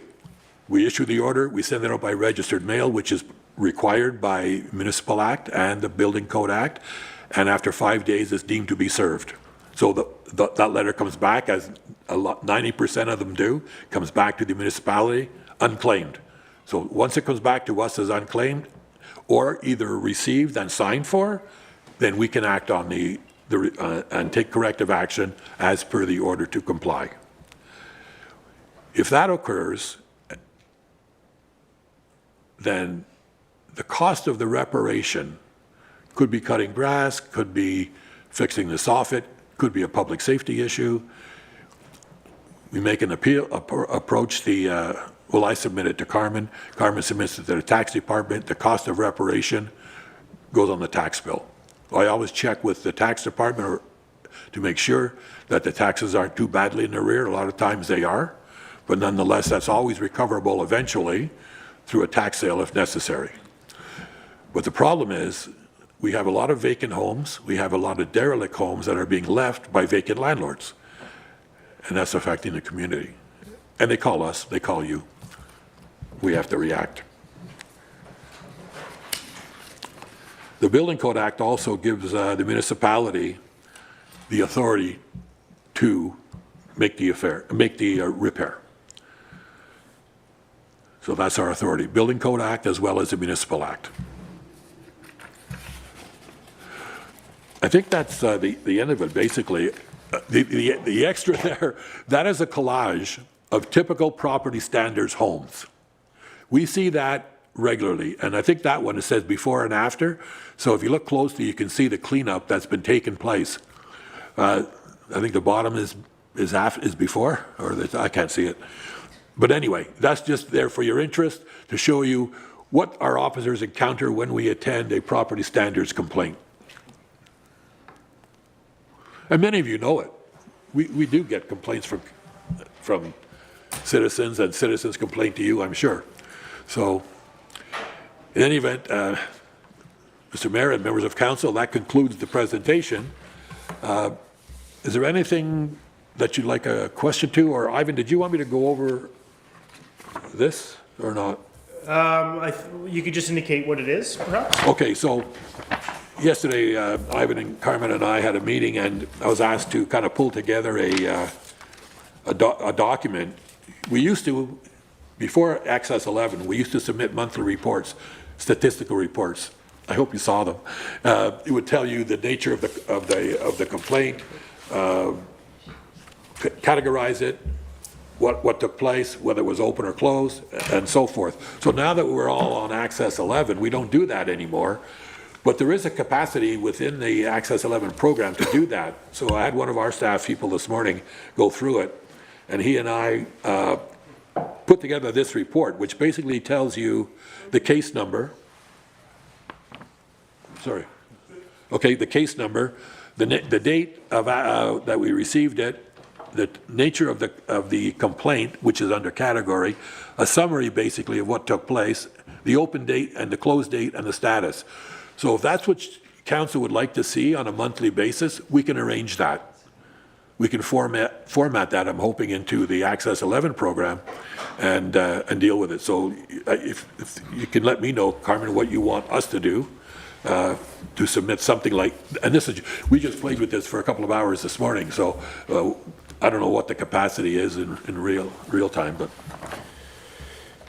Yeah, if I could just thanks so much, Jim, for coming today. So the presentation from Jim was in response to the notice of motion from Councillor Olmsted back in the earlier part of this year. So these types of reports, we can include them in the quarterly reports for the members of council.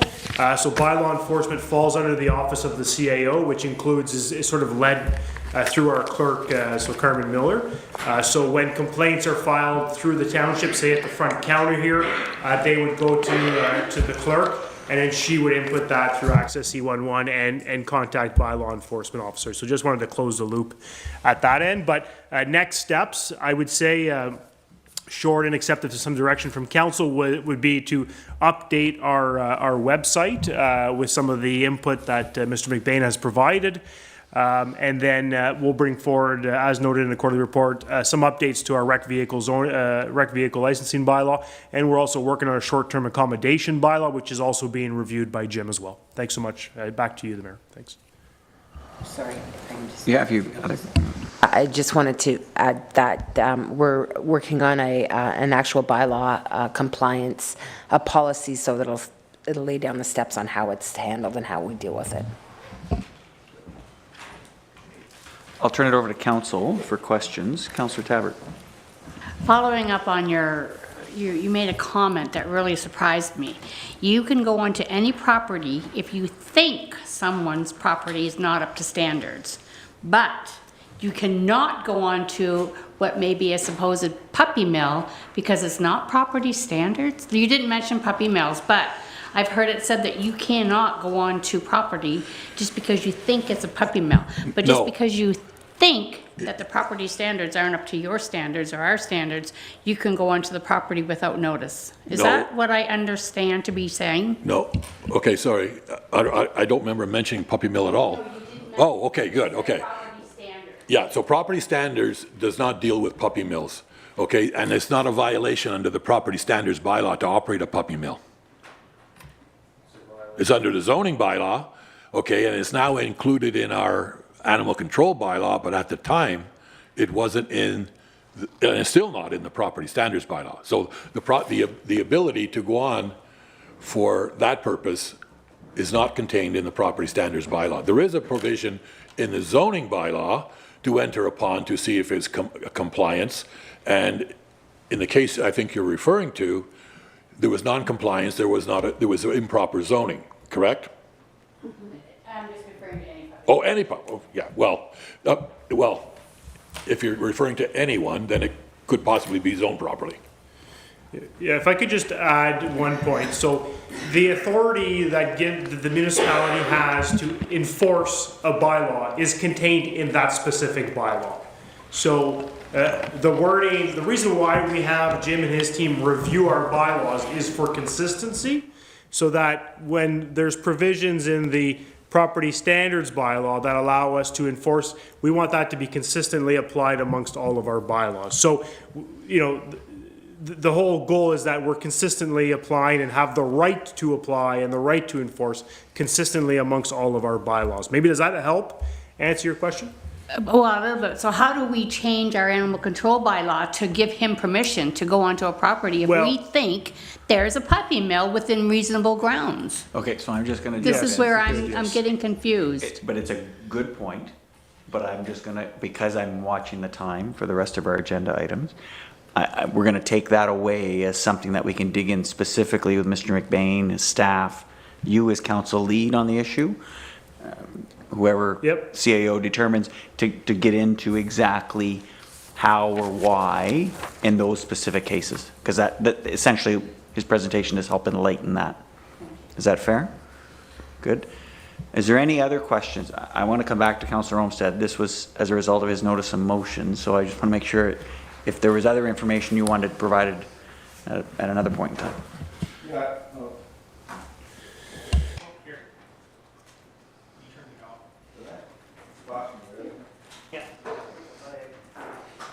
I'm on.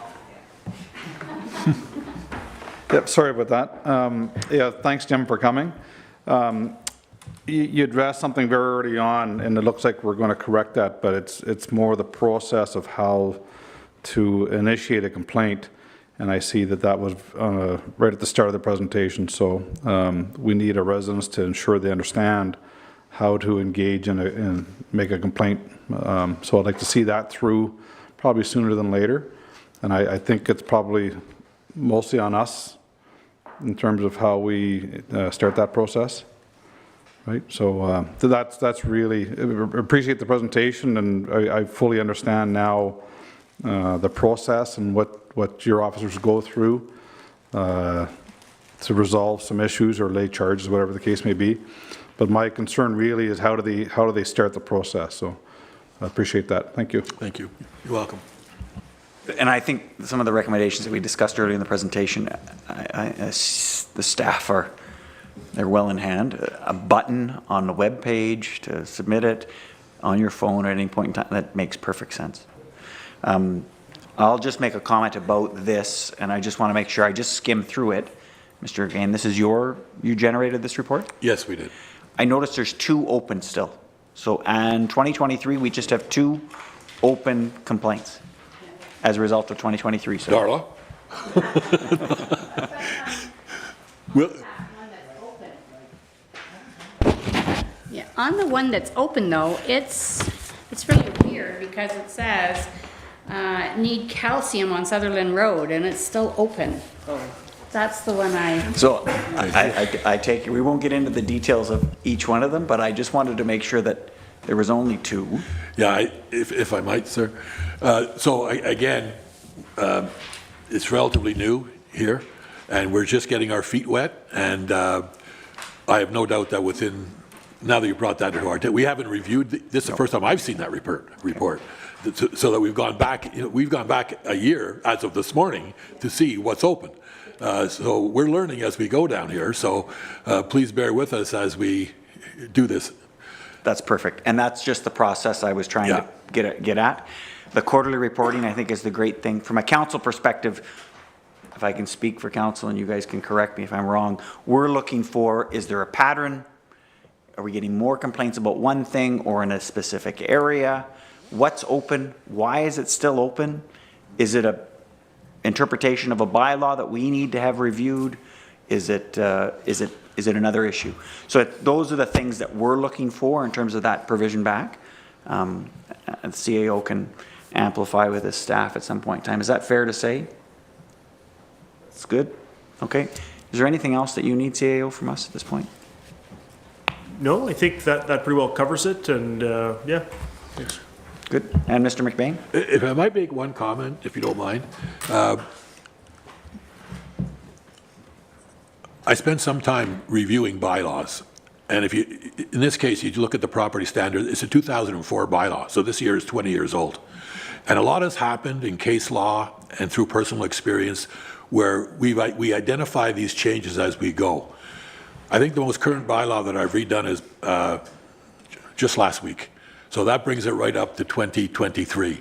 And I'd like to suggest that we're allowed to review some of the bylaws that we have difficulty with, bring them to Carmen's attention, and maybe give us the authority to prepare a draft and bring it to council. Good. Well, we won't necessarily do that from council's perspective, and I'm looking at the CAO. Yeah, we could work that into the departmental work plans that are come forth at the next meeting of council. The only other thing I would add is maybe as part of the 2025 budget, and I'm looking at my treasurer, is that we add an a la carte item, if you will, for the members of council, is that we look at proactive enforcement, whereas at the commencement of Jim's presentation, we are a reactive service. Perhaps we could examine through Jim what would be the costs to become more active or proactive, and maybe funnel that costing into the budget presentation for next year. Thanks so much. Perfect. Yeah, and just to take that away, yes, we would love to have our bylaws updated. Okay. We're just cautious in terms of the priority of the work that happens in the township. The CAO is responsible to manage that. So it's on his list, and we'll continue to work through it. And I know the councillor lead is very interested in this one. So I'm sure there's going to be pressure applied there. So just before we finish off and call the question, Mr. McBain, thank you for your time today. We appreciate the investment you make in our community. And although people may not be happy to see you today, you were welcomed, and we appreciate the information. Well, thank you. So thank and you. It's been our pleasure. Thank you. Thank you. May I go? Yeah. So with that, the question that we have on the table is to receive this report from bylaw enforcement. And I'll call for a vote. All those in favor? And it's carried. And we will call for a very short recess. 5 minutes, please.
And welcome back to the regular council meeting of 7th of February. We'll call ourselves back to order here at 2:56 p.m.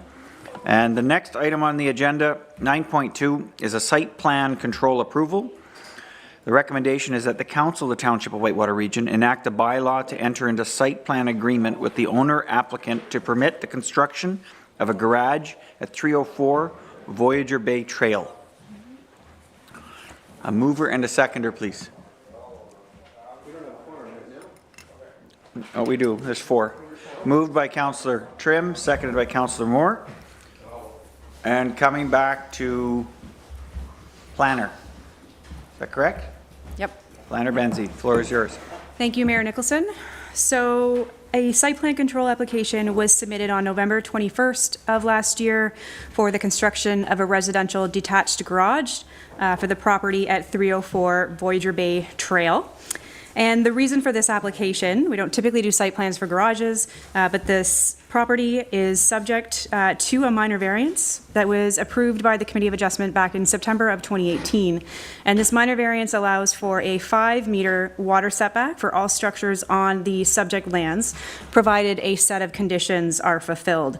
And these conditions include the completion of an environmental assessment that shows that the development will not cause negative impacts to the water body, in this case it's the Ottawa River, as well as a site plan control application. So the site plan control application, along with a supportive environmental assessment study, have been prepared to fulfill these conditions and thus allow the construction of a garage that is 6 meters from the southwest property line. So the EIS that was submitted was supportive of the development, and it recommended a couple of mitigation measures to reduce erosion and protect habitat.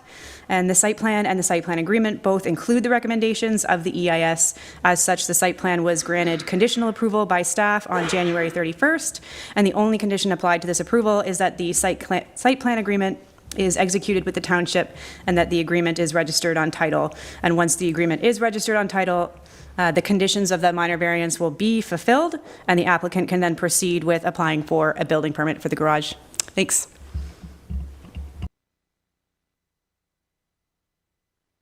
Perfect. Thank you, Planner Benzie. I'm reading sideways at the same time. Is there any questions or comments from members of council? Excellent. Seeing none, we'll call for a vote. All those in favor? It's carried. Thank you, Planner Benzie. Good. Next item on the agenda, 9.3, Actor Transportation Corridor Land Purchase Update. The recommendation is that the Council of the Township of Whitewater Region 1 direct mayor and staff to explore and negotiate opportunities with the County of Renfrew relating to the transfer and or maintenance of the land, and 2, direct staff to provide a letter of support to the Whitewater snowgoers for their submission to the FedDev Ontario funding for Southern Ontario grant application for the resurfacing work of Broomes Creek Bridge, former CN. Mover and a seconder, please. So moved by Councillor Olmsted, seconded by Councillor Moore. And this is going to manager Plebin. I got it right? Plebin? You got it right. Good? Yep. Thank you. So starting in 2021, Council provided direction to staff to determine the opportunities for this former CN rail line, extending from the Ottawa River Bridge to the boundary with Laurentian Valley. In 2023 August, the initial direction was amended to proceed subject to the omission of the Ottawa River Bridge, and the acquisition of the CN rail line with this direction has now been completed as of December 21st, 2023. The user groups' sublease agreements have not changed with this acquisition.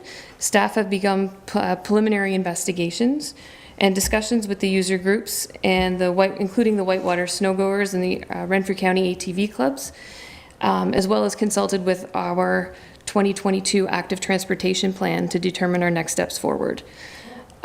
These user groups may be able to provide the township with information such as trail use, maintenance requirements, as well as information with their plans for the coming years. And through this consultation, we've been made aware of the FedDev grant application and have been provided with the letter of support, which previously was provided in the previous grant application. So upon council approval, we'll reach out to the County of Renfrew to confirm the best path forward for this endeavor and also provide that letter of support. So if there's any other questions. Good. Thank you. Any questions or comments from members of council? Great news. We've finally finalized all of the documents. The property is now the Township of Whitewater Region's property. Sorry, I'm just looking at the maps there. Oh, sorry. Go back there. No, that's fine. I was getting mesmerized. Is there any questions or any comments from members of council? We have done the preliminary brief to the county on discussing how do we incorporate this into the Algonquin Trail in terms of the management. So the step that they needed was a resolution from our council authorizing that discussion to be initiated. So that's why it is in front of you today as a resolution. Good. If there's no questions, we'll call for a vote. All those in favor? And it's carried. Thank you. Excellent. Next, we, as the agenda was amended previously in our council meeting, we are now going to jump down to item 9.6, the Joint Roads Operational Review. So the recommendation is that the Council of the Township of Whitewater Region receive this report for information purposes and direct staff to report back with an implementation plan. A mover and a seconder, please. Moved by Councillor Moore, seconded by Councillor Tabbert. And going over to Manager of Public Works. Yeah, thank you. The Township of Abbott and Bromley and Grayman and Muskrat and Whitewater Region partnered to do a joint roads operation review. It was awarded to WSCS Consultant Inc. The three township did receive report, the draft report in 2022 was, I think it was like 3 or 4 amendments, was the final document received in August 2023. The original intent of the final document was going to be presented to the 3 townships and be presented by WSCS. That didn't happen, and we are going to individually bring it to each councils. Part of the review, there was 23 recommendations that were added to the shared services, technical staff, fleet management, and technologies. It's a note that staff already are doing some of the recommendations, and then also have put in to the 2024 budget. I'll turn over to Road Superintendent Edie just to speak to some of the initiative that we are doing and what we are doing this year. Thanks, Lane. So some of the stuff that we're already doing, one of the recommendations in the report was for common GPS software to show live data. So currently we have live data right now in our tandems, our sidewalk machines, and a few of our small light duty vehicles. The snow plow machines will show you whether they're plowing or sanding or salting or just driving up the road. You can see where they are at all times. The second one that we're doing, or another recommendation that came in, was a fuel management system, which we currently already have with the GIR system. It monitors and tracks, and it's a card lock system. So you have to have a code to purchase or use. The next one is, another recommendation was one fleet management system. We currently use MP Web to track fleet maintenance and repair requests. Some staff also do their circle checks on it. Another recommendation that we're currently doing was joint procurement.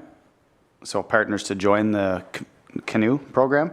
Whitewater Region is currently already enrolled in that, and we've used it recently to purchase our sidewalk tractor, and also we've used it to purchase culverts too at a discounted cost.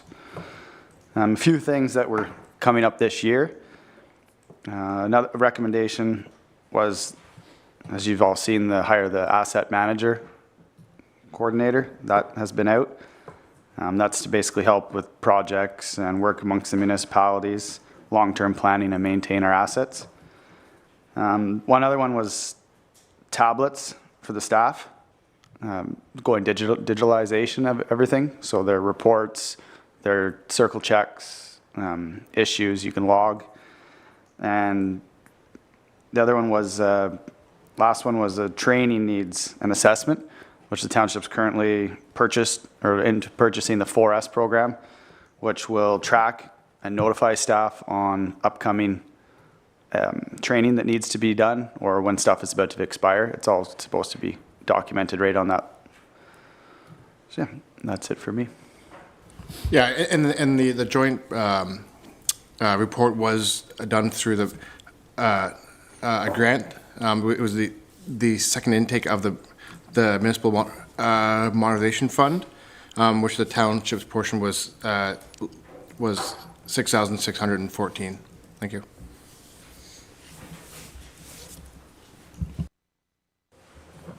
Is there any questions or comments from members of council?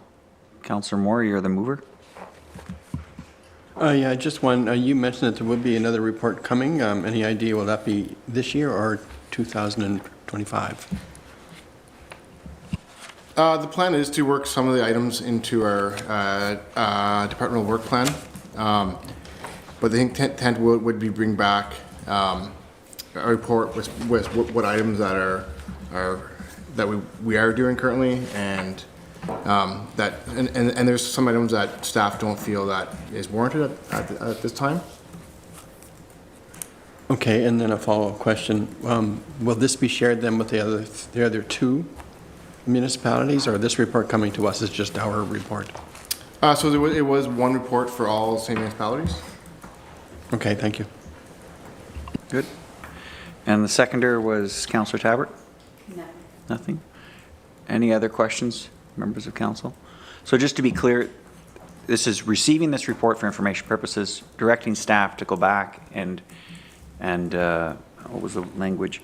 Report back with an implementation plan. As the manager of Public Works indicated in the presentation, not all the recommendations in this report, when you go through, are ones that may meet with support. So that implementation report will outline those which you do not recommend that we proceed with? That's correct. Yeah, that's good. If there's nothing else, we'll call the question. All those in favor? And it's carried. Thank you.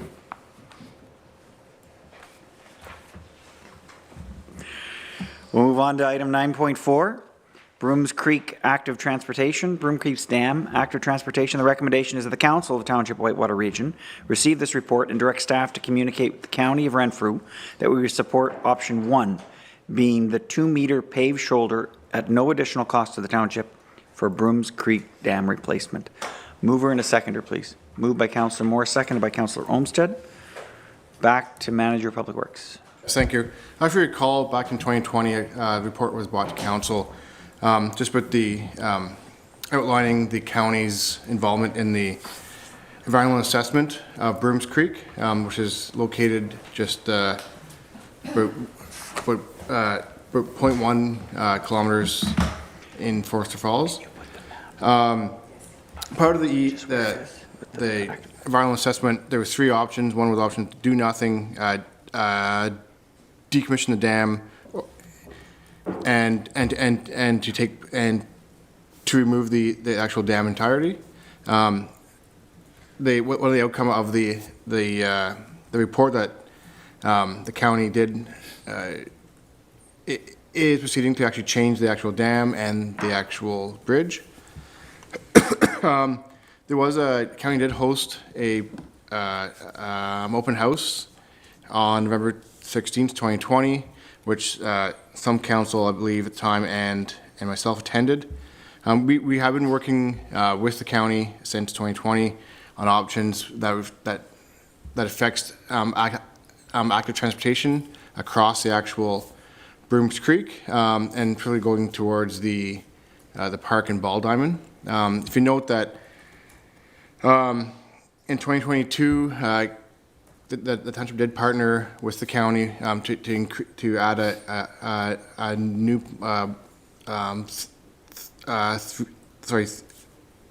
3-meter multi-use pathway that's shown on yellow on the screen.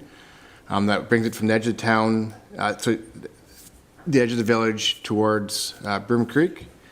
So there's, with the talking with the county and their consultant, J.L. Richards, there's 3 options. One with option 1 is to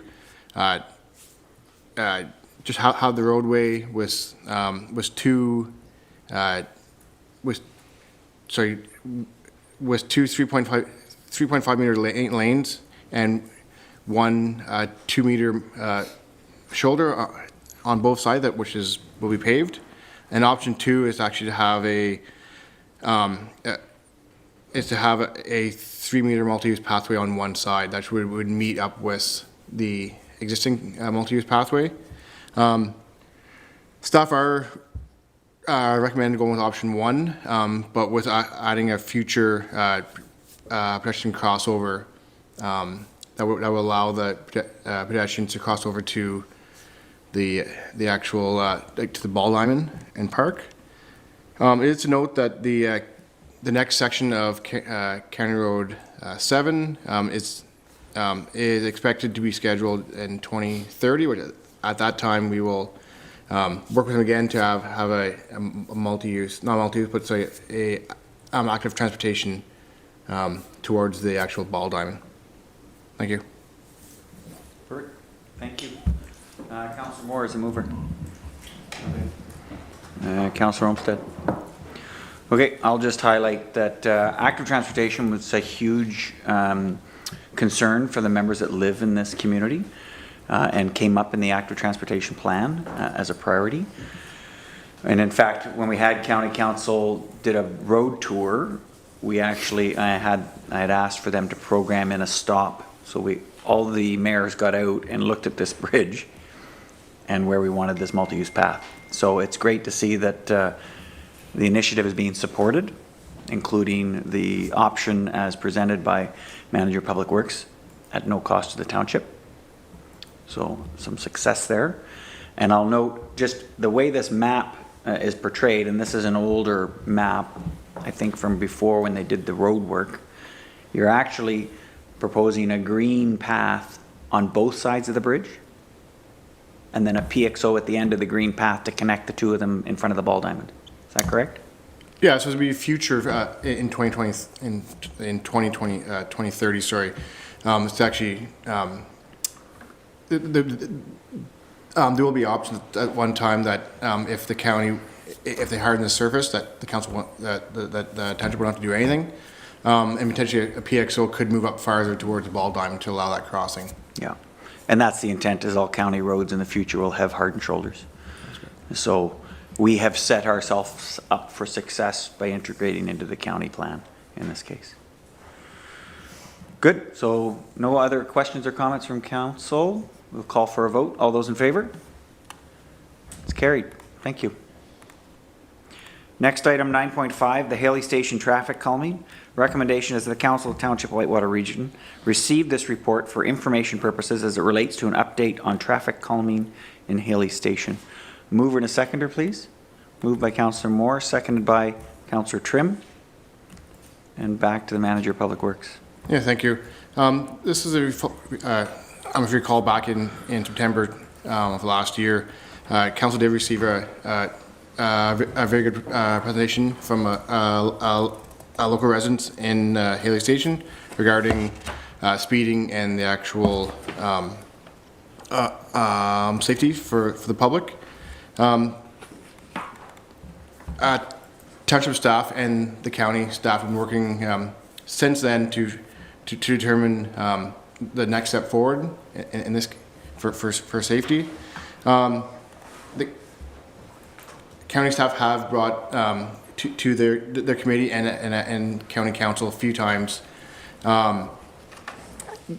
which resulted in the county staff doing a traffic count, a vehicle traffic count, and it was warranted that that no change in speed limit, and also that a stop sign is not warranted as per the Ontario Traffic Manual, Book 5.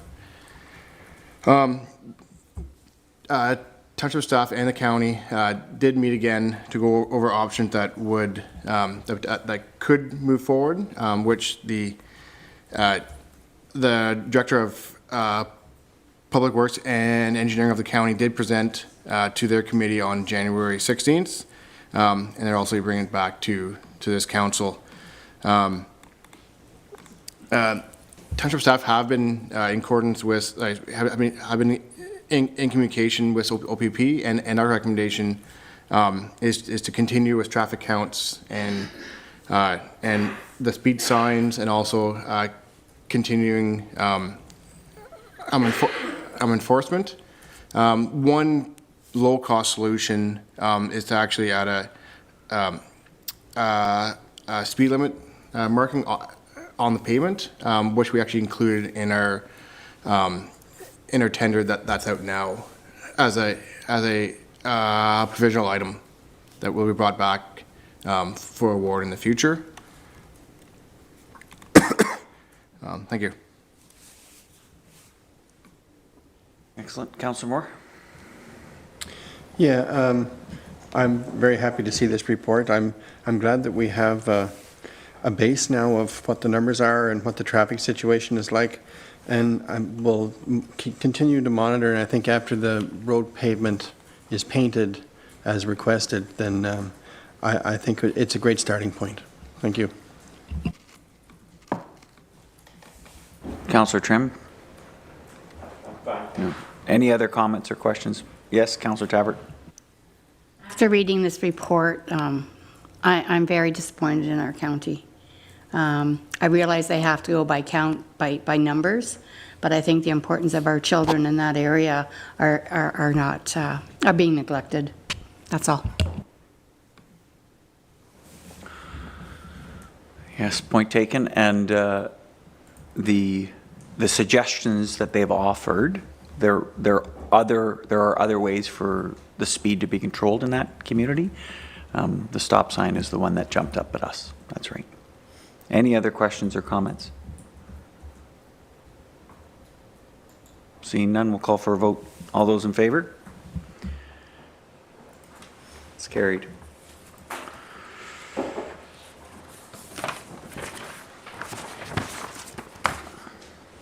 Next item, 9.7, recommendation is that the Council of Township Whitewater Region approve the award of a sole source contract for an engineering study for the Cobden Water Treatment Plant Filter 1 to JL Richards and Associates Limited at an upset limit fee of $35,616,000, including non-refundable HST.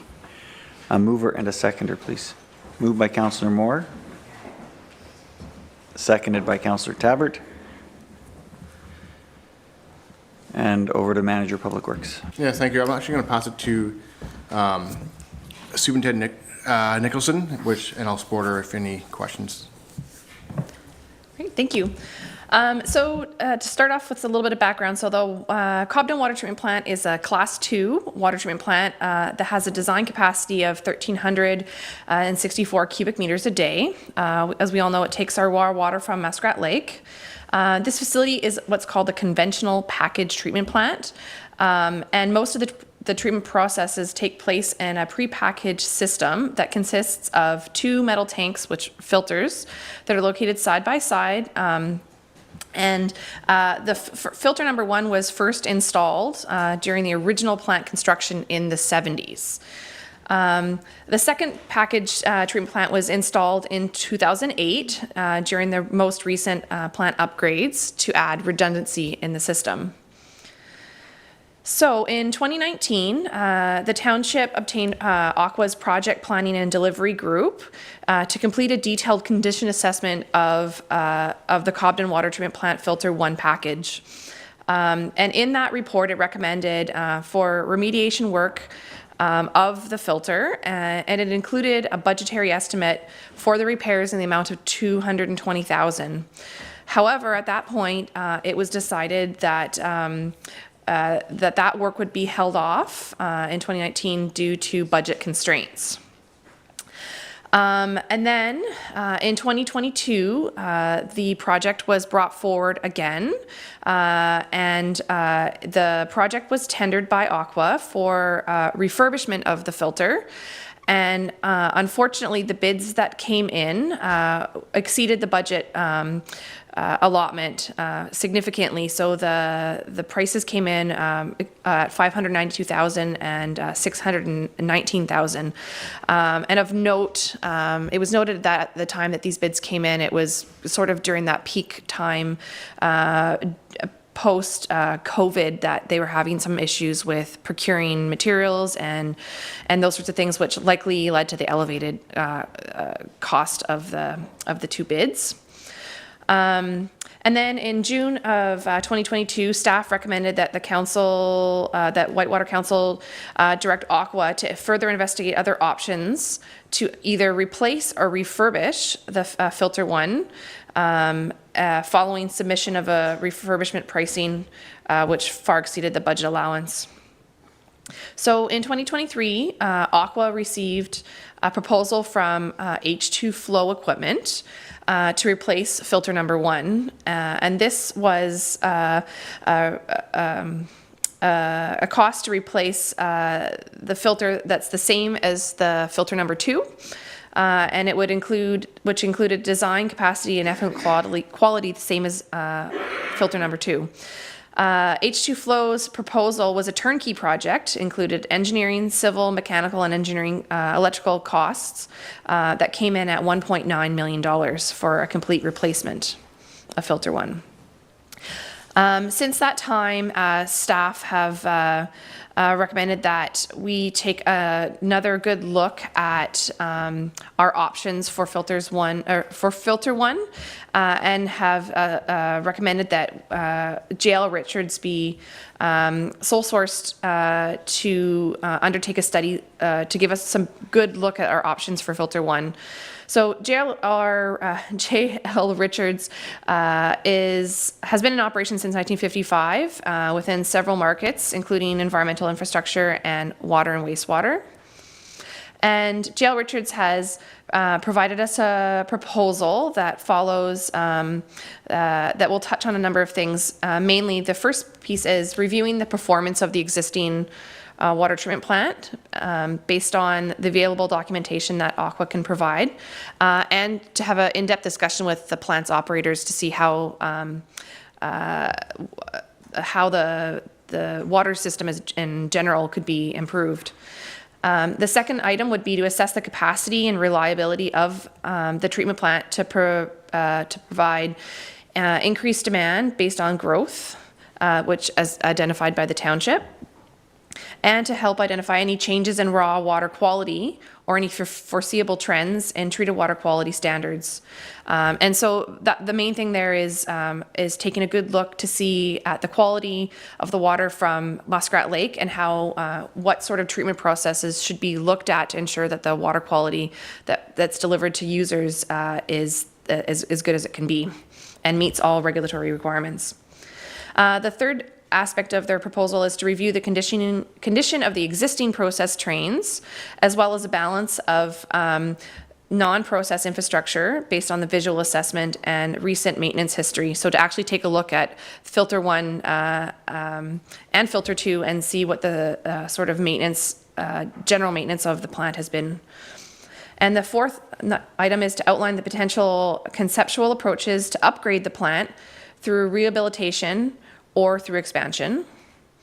And the fifth is to prepare a technical memo, which would include potential budgetary costs, approval requirements, and an implementation schedule. So the final result will summarize options for filter 1 to either refurbish or replace the plant. And JLR will also identify any possible alternatives for upgrades or expansion of the plant and their potential to meet foreseeable more stringent treatment requirements or increases in capacity. So long story short, refurbishment or recoating of the existing tank will offer somewhere in the range of 15 to 20 years more life. And however, a brand new package plant would offer a life cycle more in the 40-year range. So we're trying to get a better estimate, a better understanding of what either of these projects would be the most cost efficient and deliver the best water to users.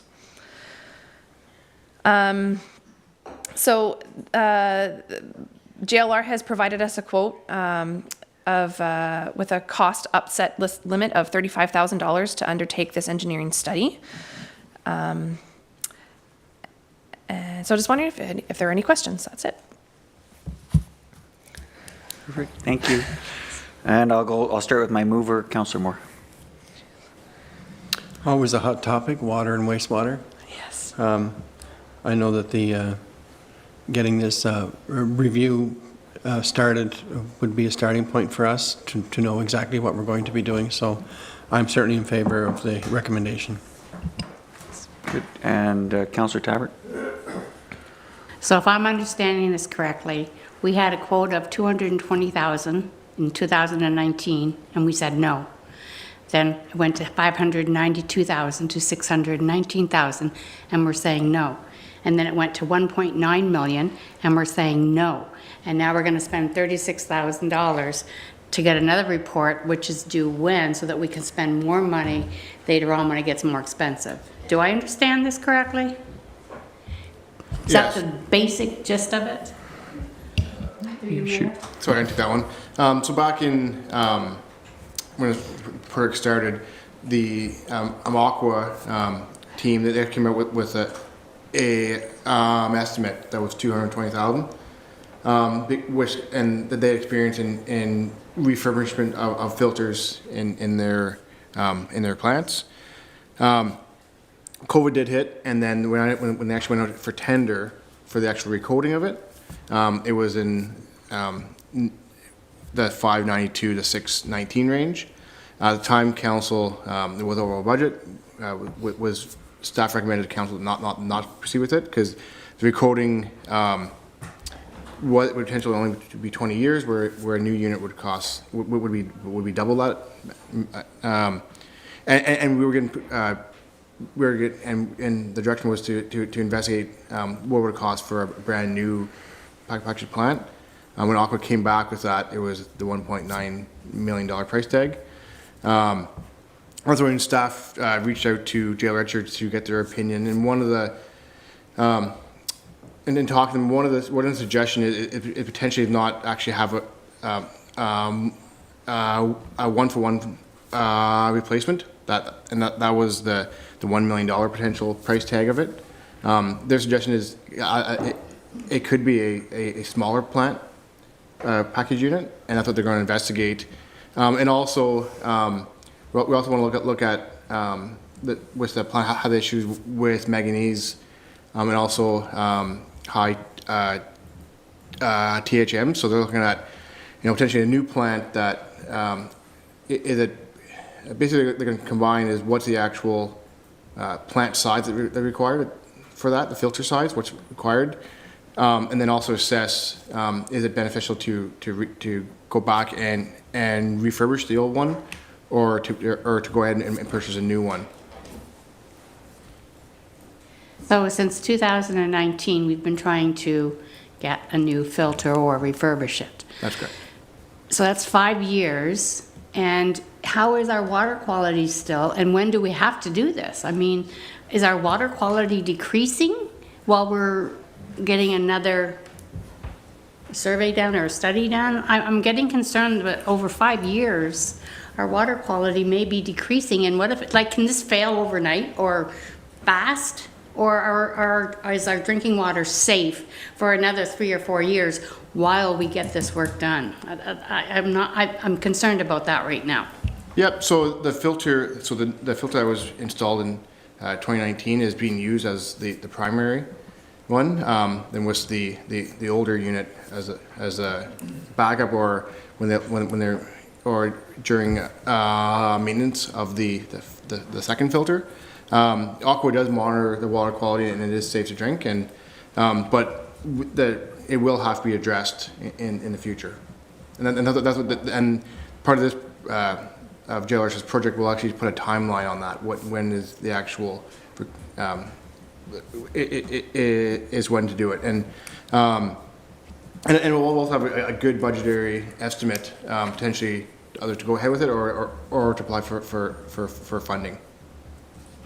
Thank you. Good. Thanks, Councillor Talbot. Good questions. Any other members of council have questions? No, I'm just going to, some of the same insights that I'm looking for when we receive back some information. I really want to understand what the provincial regulations are for that secondary backup unit. And I know you touched on it in terms of future capacity, and you're talking about potentially a smaller unit. I want to make sure that what we decide to proceed with is what's required. We're not replacing one for one just because that's what we had. If there's a more efficient model or different technique, like you mentioned, THMs and manganese, I'm glad that those are up front and in the assessment, because both of those things need to be addressed. So that's good there. The secondary thing, and just learning from our wastewater experience, can the results of this study be incorporated potentially into the rate study? Yes, the plan would be to include the cost estimate in the rate study for this. Perfect. Yeah, and sorry, in the original the last 2019 rate study included early estimates for the actual replacement, but I think it was at the 220. I believe it was 220, not the potential 2 million. Okay, good. And I know that I think I saw it in point 5 of the brief was about potential sources of funding. If at the same time, when you're presenting that back, can include these are the provincial sources, these are the federal, this will have to be conditional upon investments at both levels of government. And that helps us as council to advocate to the province to support key projects like this. Good. The last one, and just to make sure that we all are reassured and anybody watching is reassured, if there is any chance there's a risk to the quality of our drinking water, that would be something that would be immediately flagged, whether it is now or foreseeable in the near future. That would be something we would take immediate action on as a council. So let there be no doubt that there could be any potential harm at this point in time. Good? I'm getting the nods? Yeah. Excellent. Any other questions or comments from other members of council? Okay, seeing none, we'll call for a vote. All those in favor? And it's carried. Thank you. On to 9.8. Landfill compactor purchase. The recommendation of the Council of the Township of Whitewater Region, the Council of the Corporation of the Township of Whitewater Region, approve the purchase of a BOMAG BC 473 RB5 landfill compactor from SMS Equipment at a cost of $861,430.96, including non-refundable HST, through Canoe Procurement Contract 060122-BAI. A mover and a seconder, please. Moved by Councillor Moore, seconded Councillor Trim.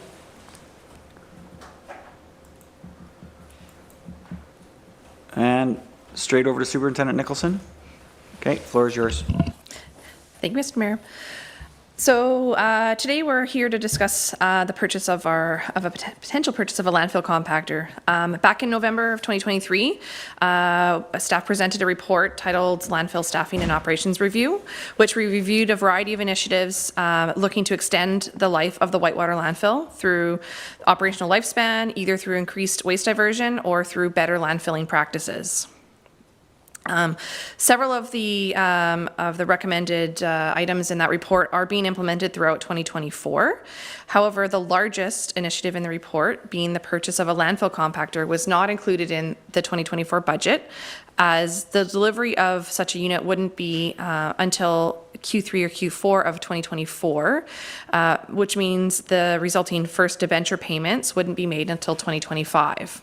So therefore, staff are now seeking approval from council to place an order for a landfill compactor in 2024 and to include the purchase of debenture costs in the 2025 budget. So this is a pre-approval request.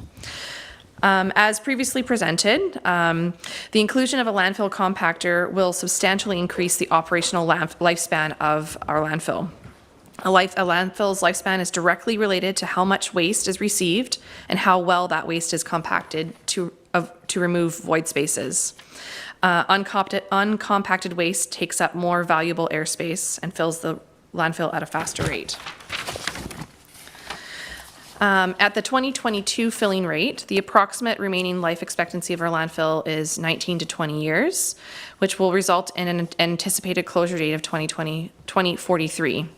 Of note, as we've discussed earlier, we did receive a significant increase in our waste received in 2023.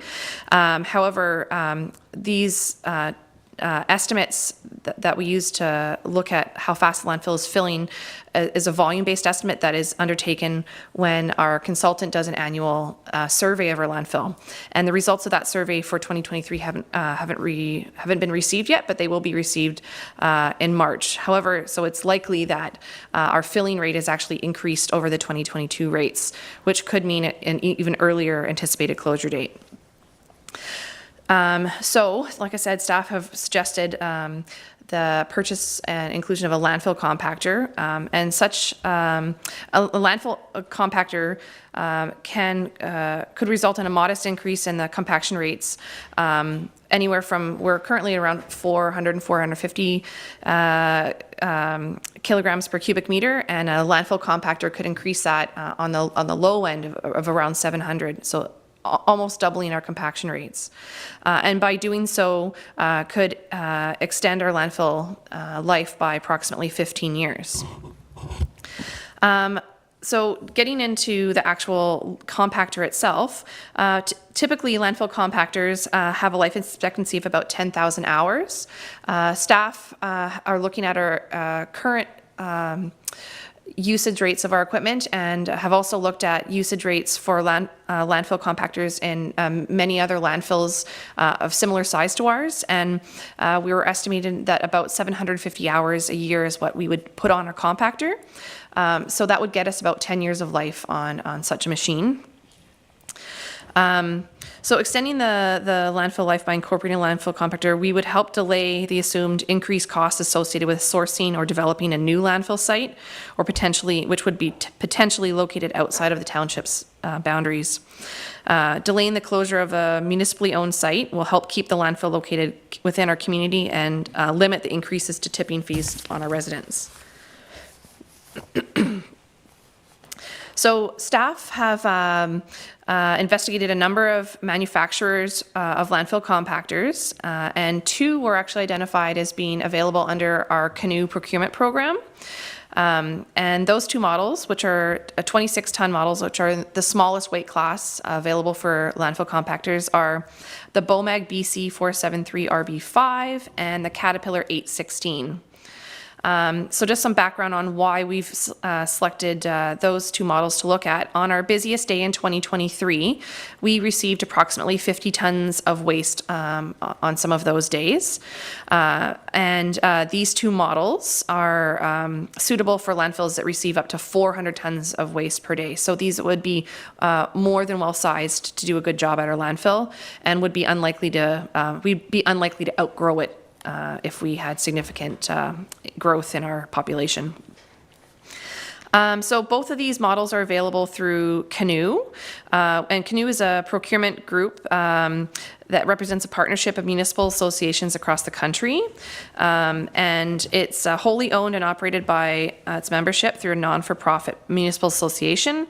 And Canoe's partnership includes AMO via LAS with local authority services, and through that procurement program, Caterpillar offers a discount for this machine at 13% off of MSRP, and BOMAG offers a discount of 28.5%, so a pretty nice number off of the top through this program.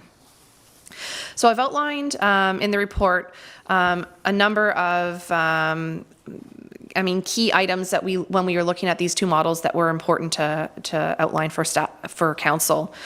So the first being price. The CAT 816 was listed at $980,000, excluding HST. Through the canoe program, and the BOMAG was listed at $831,460, excluding HST. So CAT is a common manufacturer of heavy equipment in North America, and we know that there are many service technicians available and parts are readily available.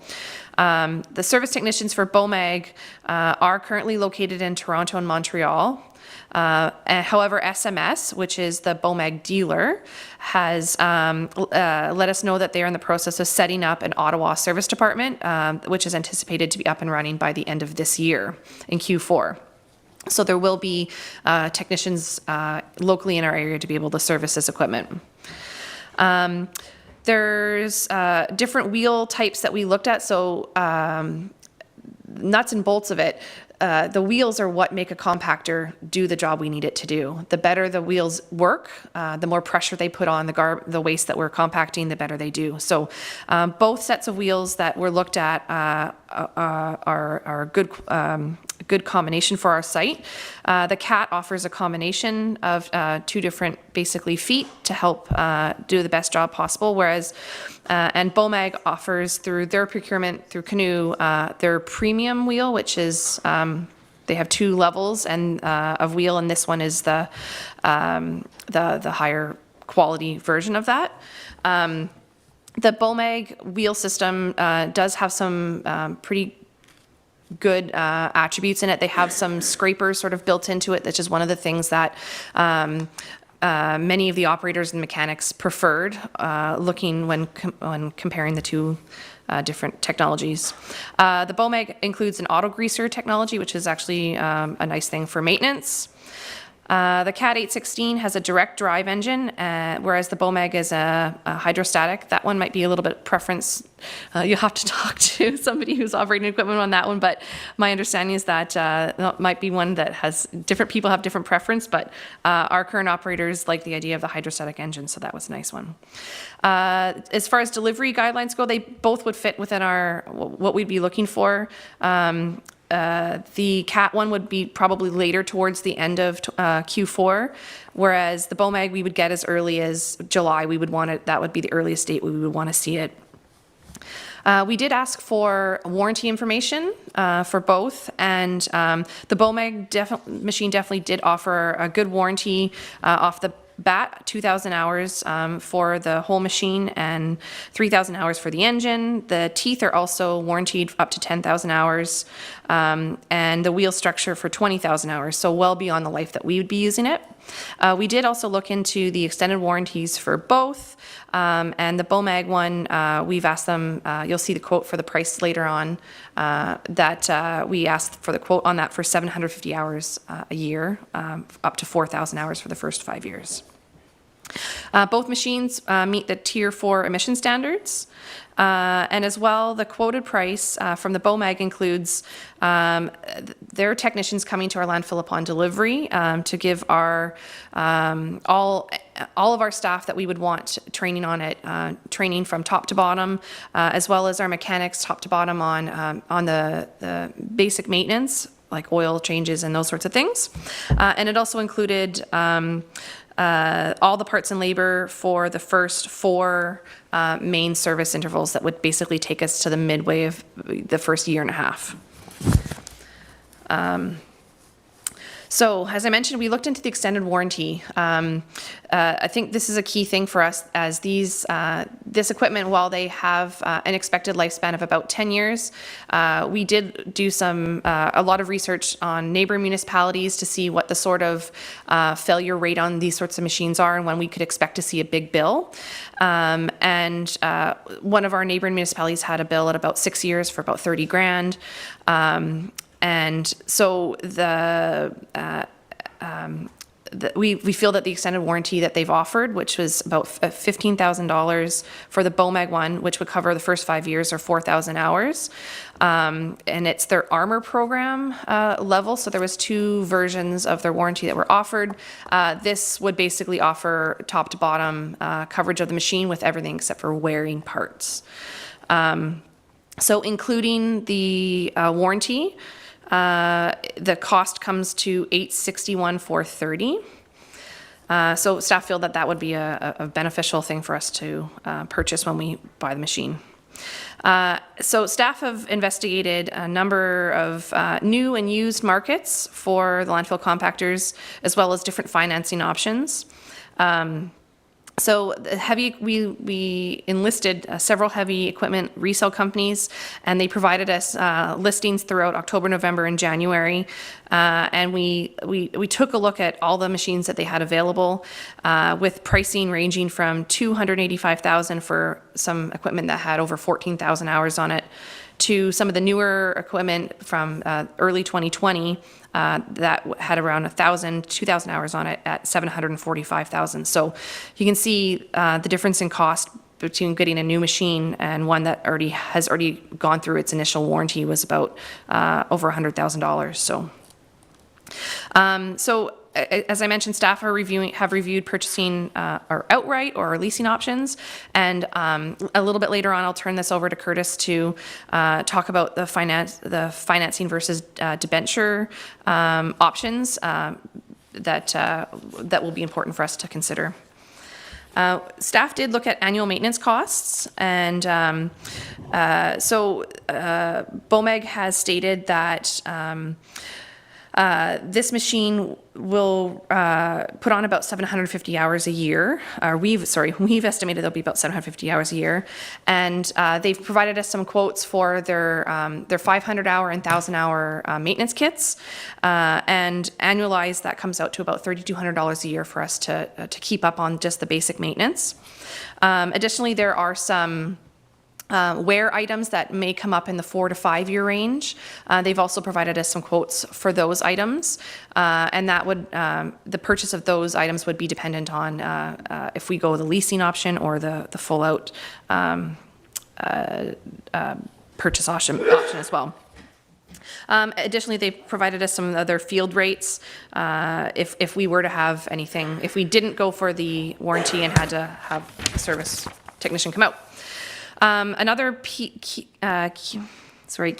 thing that we wanted to ensure that we looked at was what the increased fuel usage would be by adding this machine to our landfill. So we do intend on continuing to use the crawler loader that we currently have to undertake the covering, the actual daily covering, and then the compactor would be used as well in addition.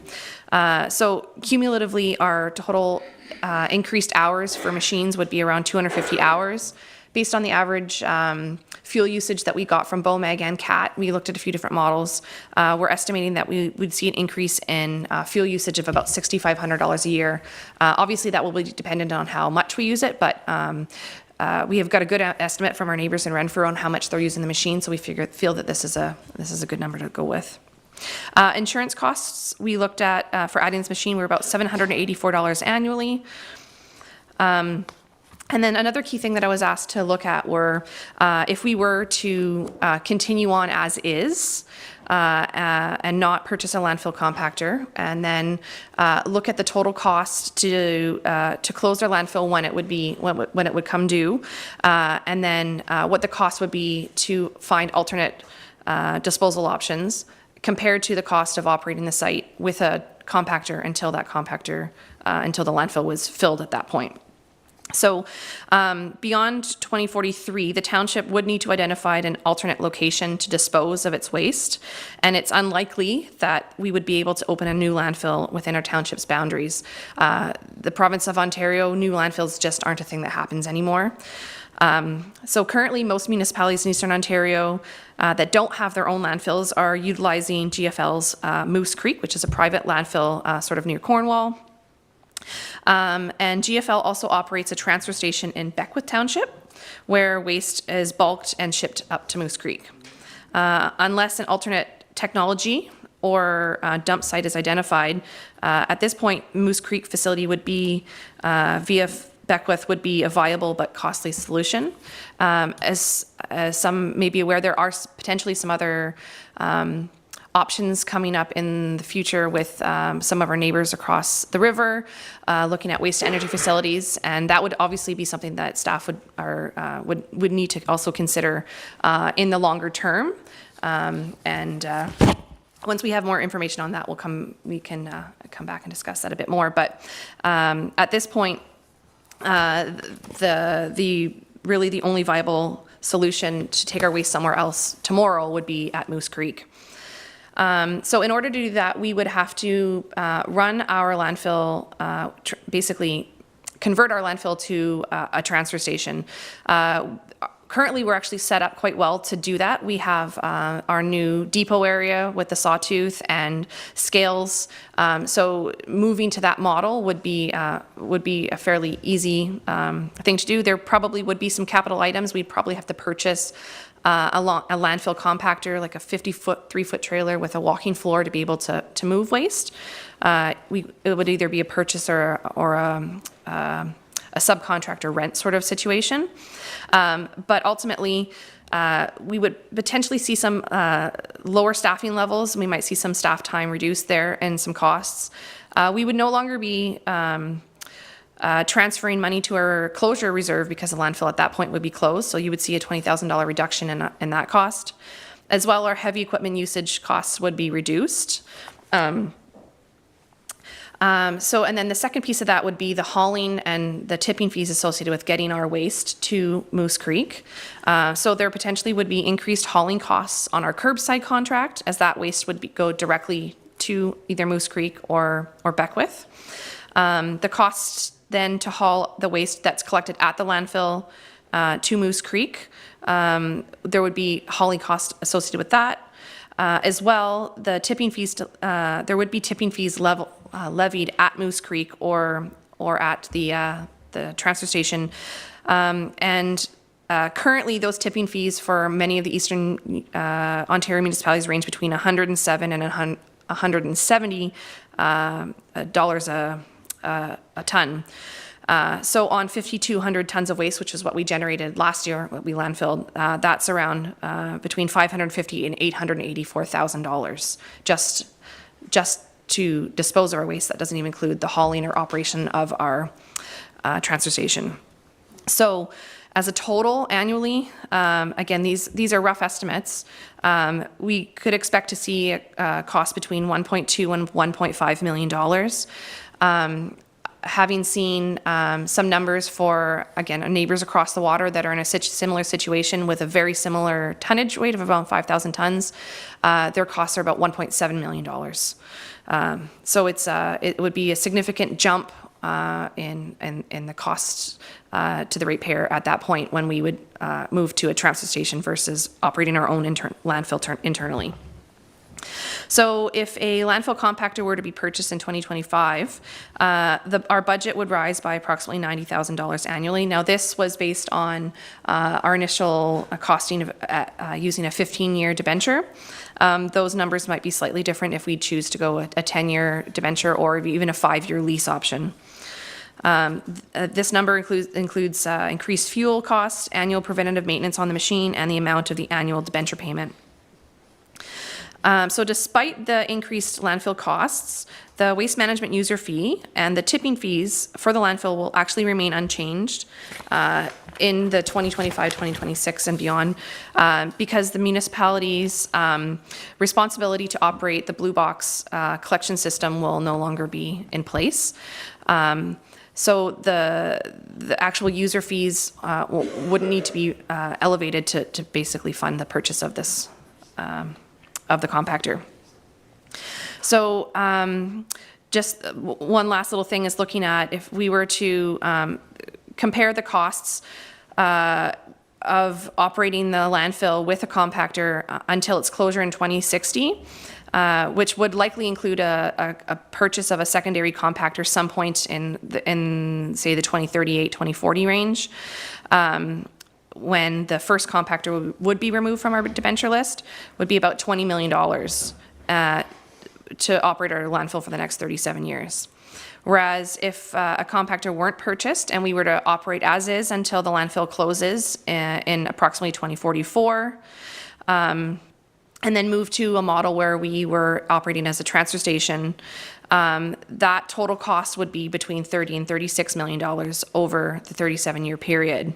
So the difference between operating with a compactor versus operating as a transfer station would save the township in the order of $10 to $16 million over the 37-year period. So as I mentioned, the staff are recommending the purchase of the BOMAG at the cost of $831,460 plus the $15,000 for the warranty.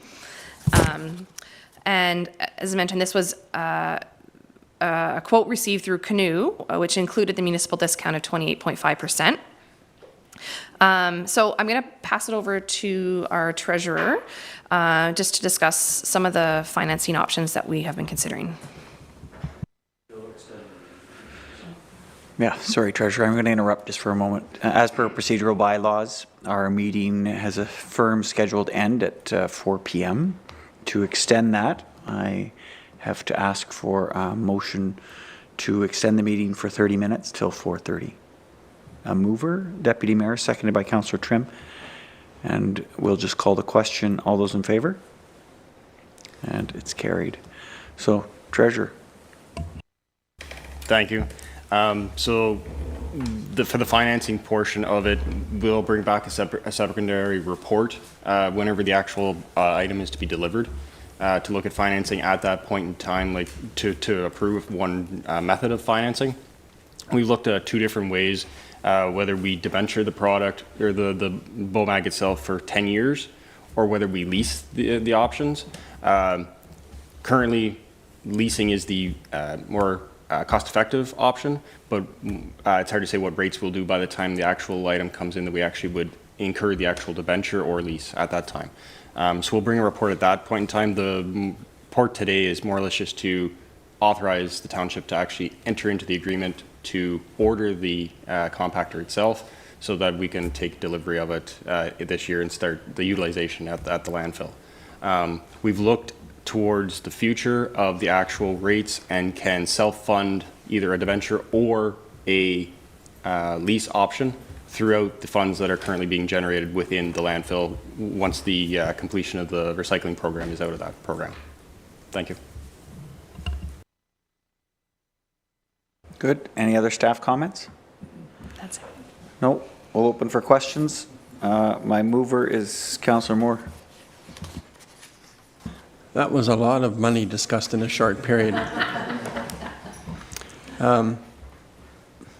I'm in favor with moving ahead for the accepting the purchase. I don't know how everybody else feels, but the main thing that we've heard, and we heard it again in budget deliberations, was how to extend our life of our landfill for our future.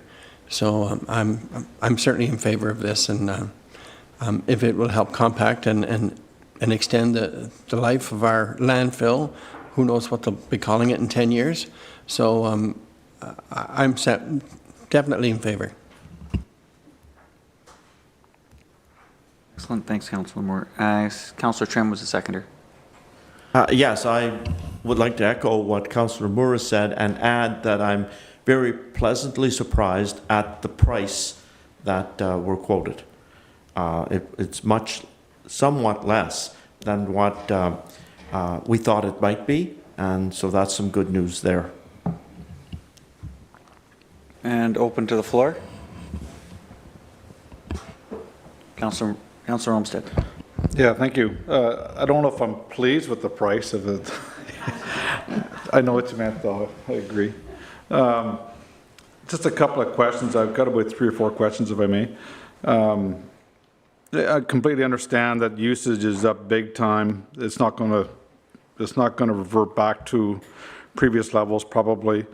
And as we keep increasing our population and develop our region, it's not going to go down. Get that. So the current footprint of the landfill, is there opportunity to expand that footprint?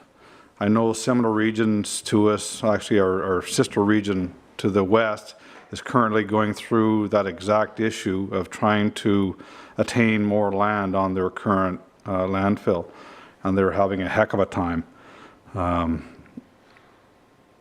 So just some comments from you regarding the current footprint and potential acquisition.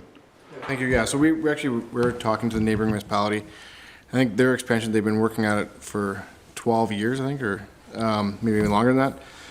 The one thing that staff are working with, and we'll bring it forward, and Dan did mention back in a report back in last fall, the potential to increase our current footprint by almost 60,000 cubic meters, and that's just in fact of the actual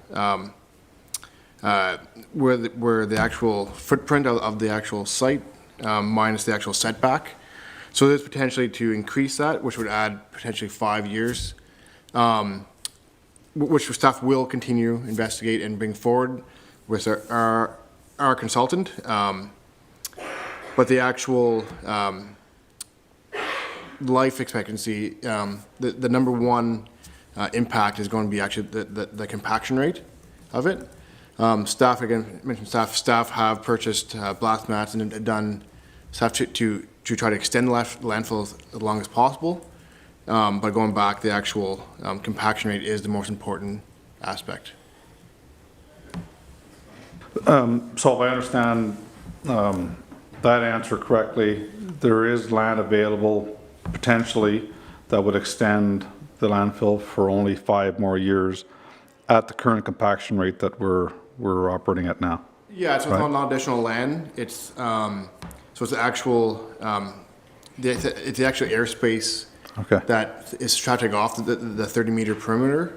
Subtracted off. So as you recall back, I think in 2022, we brought a report council with their modified mound for the actual, and it's changing how the height and the actual footprint of the actual the active face of the landfill. So it's not more land changing, but same footprint, same property, but different configuration. So there's potential we could marry both of these together in that we do that process and attain a compactor, which would extend more than 15 years then, I would assume? Yeah, the 15 years is based on the current filling rate. We will get a better sense of 2023 because we know that it is been a lot busier. We'll hopefully get results in Q1, I think, of this year, and that will go to council as a annual report. But yeah, so continuing back with the landfill purchase, which is 15 more years, we actually got 5 more years based on our filling capacity, and then with our diversion initiatives that we can extend even farther. Right. Okay. And I think just one more from me. And I apologize if you went through this in the report. It was a long report, and I was really focused on the numbers and compaction, that kind of stuff. So our current staff can operate this machine then? Was it special training or anything required for that? Yep. So they will be provided training on it by by SMS, the dealer. But yeah, they are our current landfill staff is a heavy equipment operator. So no additional staff will be required at the landfill by purchasing this machine. That's right. Other than the additional staff member that's been identified. That's already, yes. Yep, understand that. And maintenance as well. We can do the regular maintenance on it, oil change, that kind of stuff as well. Our own mechanic can handle that. Yeah, and that's correct. And part of the actual first service with actually all the filters and it was included in the first one, and they'll actually work along with our current staff mechanics to actually to train to do the actual maintenance of it. Great. Okay. Well, and I appreciate Deanna going through the questions. I have to tell you, I came in with the attitude that you have to sell me on it because $1 million, let's face it, $1 million is a big ticket in one discussion. But I think I'm in favor of it. Thank you. Thanks, Councillor Olmsted. I'll echo that. Same sober second look, and I appreciate the comments you did, both in the report and subsequently. Any other questions from members of council? I have three things. So I just remarked the resale value of the item seems to be very good. Like you're getting $250,000 for a 14-year-old machine in the one example that you provided in the report. So that's a positive in terms of future asset management. The other one, I caught between what was said and what was in the report between the 10 or the 15-year debenture versus the lease. We order it now, but we can make the decision on which of those three options upon delivery. Can you confirm that? So yeah, so the way that the contract goes is that whenever we actually take delivery of the item is whenever we choose our financing, more or less. That's when we choose whether we want to lease it or whether we debenture it. Because we can't enter into a debenture now until we actually have an invoice stated for what the total cost of the item is going to be to go through Infrastructure Ontario for debenture. Same way as whenever the devices or a machine is actually completed, then there's an opportunity to sign at that point in time for a lease. The only difference between the lease and the debenture is if we take delivery of the equipment this year, our normal turnaround for debenture is semi-annually payment, so every 6 months. So our first payment wouldn't occur till 2025, which would be then part of the 2025 budget. Should we decide to lease the piece of equipment, then we would potentially look at maybe pushing off the delivery date to later on in the year and then utilizing, as an example, the amount expected to be transferred to reserves this year in the landfill to make the payments, because the payments start right away with a lease. So that's something that we will consider and bring forward to council at that point in time as to what the benefits of it are. Upsides to the lease at this point in time is after 5 years, there is a one-time payment made at that point in time, which would be small amounts put into reserve as we go along through that 5-year period to pay off for the piece of equipment. So after 5 years, we own it. In the 10 years, we'd be stuck paying for it for a full period of 10 years with the debenture because there's no opportunity to pay out early. And it also affects our overall debenture room and area to borrow because we have that debenture limit that we have. So we're stuck with that one for a 10-year period. So there's multitude of things to weigh, and staff, we've been going through those different options. But at this point in time, we can't give a perfect response because we don't know what the rates will be at that point in time to say what is the most fiscally responsible for the township. Good. I'll just ask if you can do a pre-discussion before it comes back to council with council lead for finance, just so that we have a second look on what you're considering. It's perfect. Last one is unrelated to this, but related to the landfill, to the actual purchase.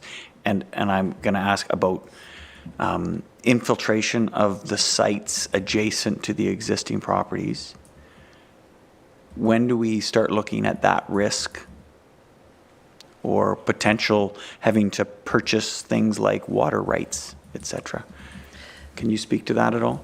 Yeah, so the annual monitoring that's done by currently by JP2G is that's the key thing that they look at annually. And my understanding, again, coming into this and not having been through the full history of it, is that there are existing contaminant attenuation zones around the site that were previously purchased to accommodate the waste plume.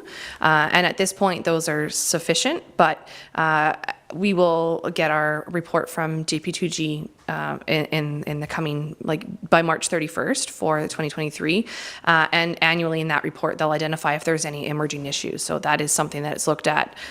They monitor quarterly, and then they report annually to us, and they look at short-term and long-term trends to see if there are any emerging issues. So at this point, the plume is contained within the CAS areas, but that's something that's always that's part of our ECA to analyze annually. Quick CAS area? Contaminant attenuation zone. So it's the groundwater in beyond our site's boundaries. Perfect. Good. Any other questions from any member of council? Just before, I'll just comment, it's great to be able to see that the costs were extended on this decision out as far as possible for us to make an, with the information we have at hand, with, the forecasted fill rate, all of these things, at least we can take a look at a long-term impact of our decision. So I appreciate staff investing the time and effort into this presentation. Good. If there's no other questions or comments from members of council, we'll call for a vote. All those in favor? And it's carried. That is a big one. Okay. Good. Next item on the agenda is notice of motion. Looking across council, anybody indicating that they'd like to make a notice of a future motion? And I see none. We'll move on to correspondence. The first, there are a number of items that require direction.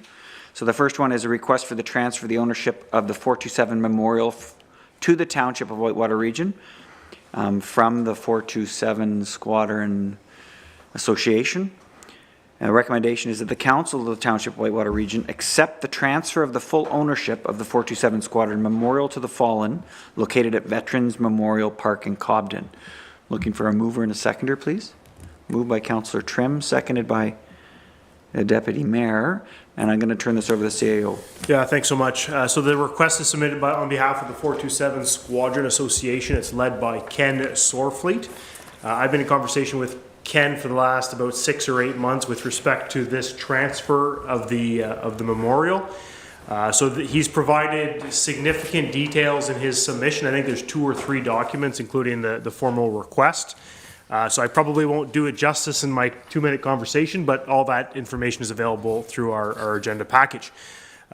Essentially, the executive committee of the squadron are seeking that the memorial be transferred to the township free of cost, so that we could take it on as one of our assets, if you will.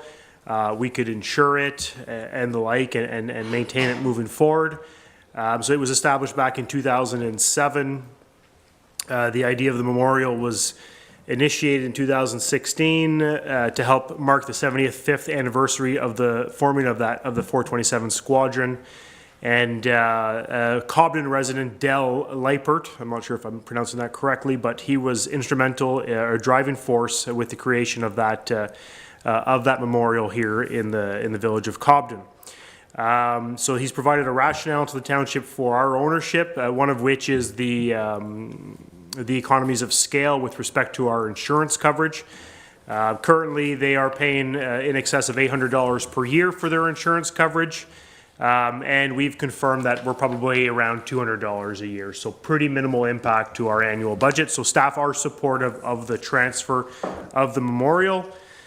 And they have indicated that it will become financially unviable for the association to continue to maintain and that insurance and the facility. The one last thing I would note is the project also purchased what's called a continuous care certificate.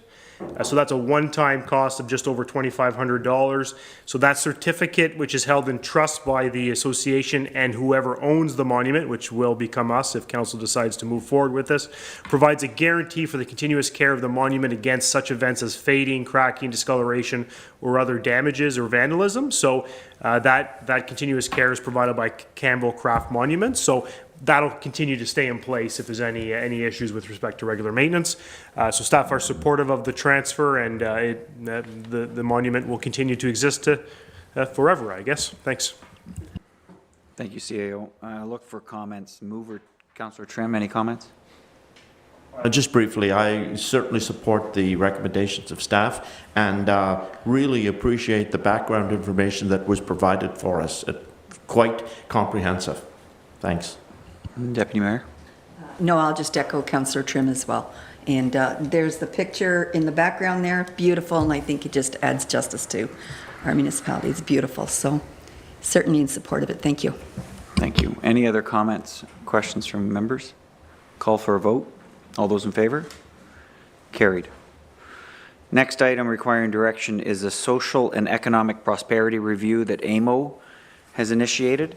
The recommendation is listed in the agenda. I will not read it for need of repeating, except for the resolved piece. So now therefore be it resolved that the Province of Ontario commit to undertaking with the Association of Municipalities of Ontario a comprehensive social and economic prosperity review to promote the stability and sustainability of municipal finances across Ontario.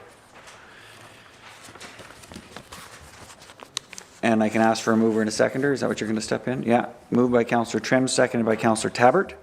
Did you want to comment first? Yeah, I'll be quite brief. There were 3 documents, I think, attached to the agenda package that speak to the Social and Economic Prosperity Review. So AMO, the Association of Municipalities of Ontario, it's basically an association that represents the 444 municipalities in the province. And the purpose of that association is to work together and to try to achieve the common goals of each of our municipalities in the province. Essentially, AMO is applying pressure to the province to come back to the table. So the last time they had any adjustments to the provincial municipal financial arrangement was in 2008, so over 15 years ago. So AMO is calling upon Premier Ford to come back to the table to review those transfer payments from the province to the local municipalities and upper tier municipalities to support the services that were downloaded, if you will, to the local municipalities.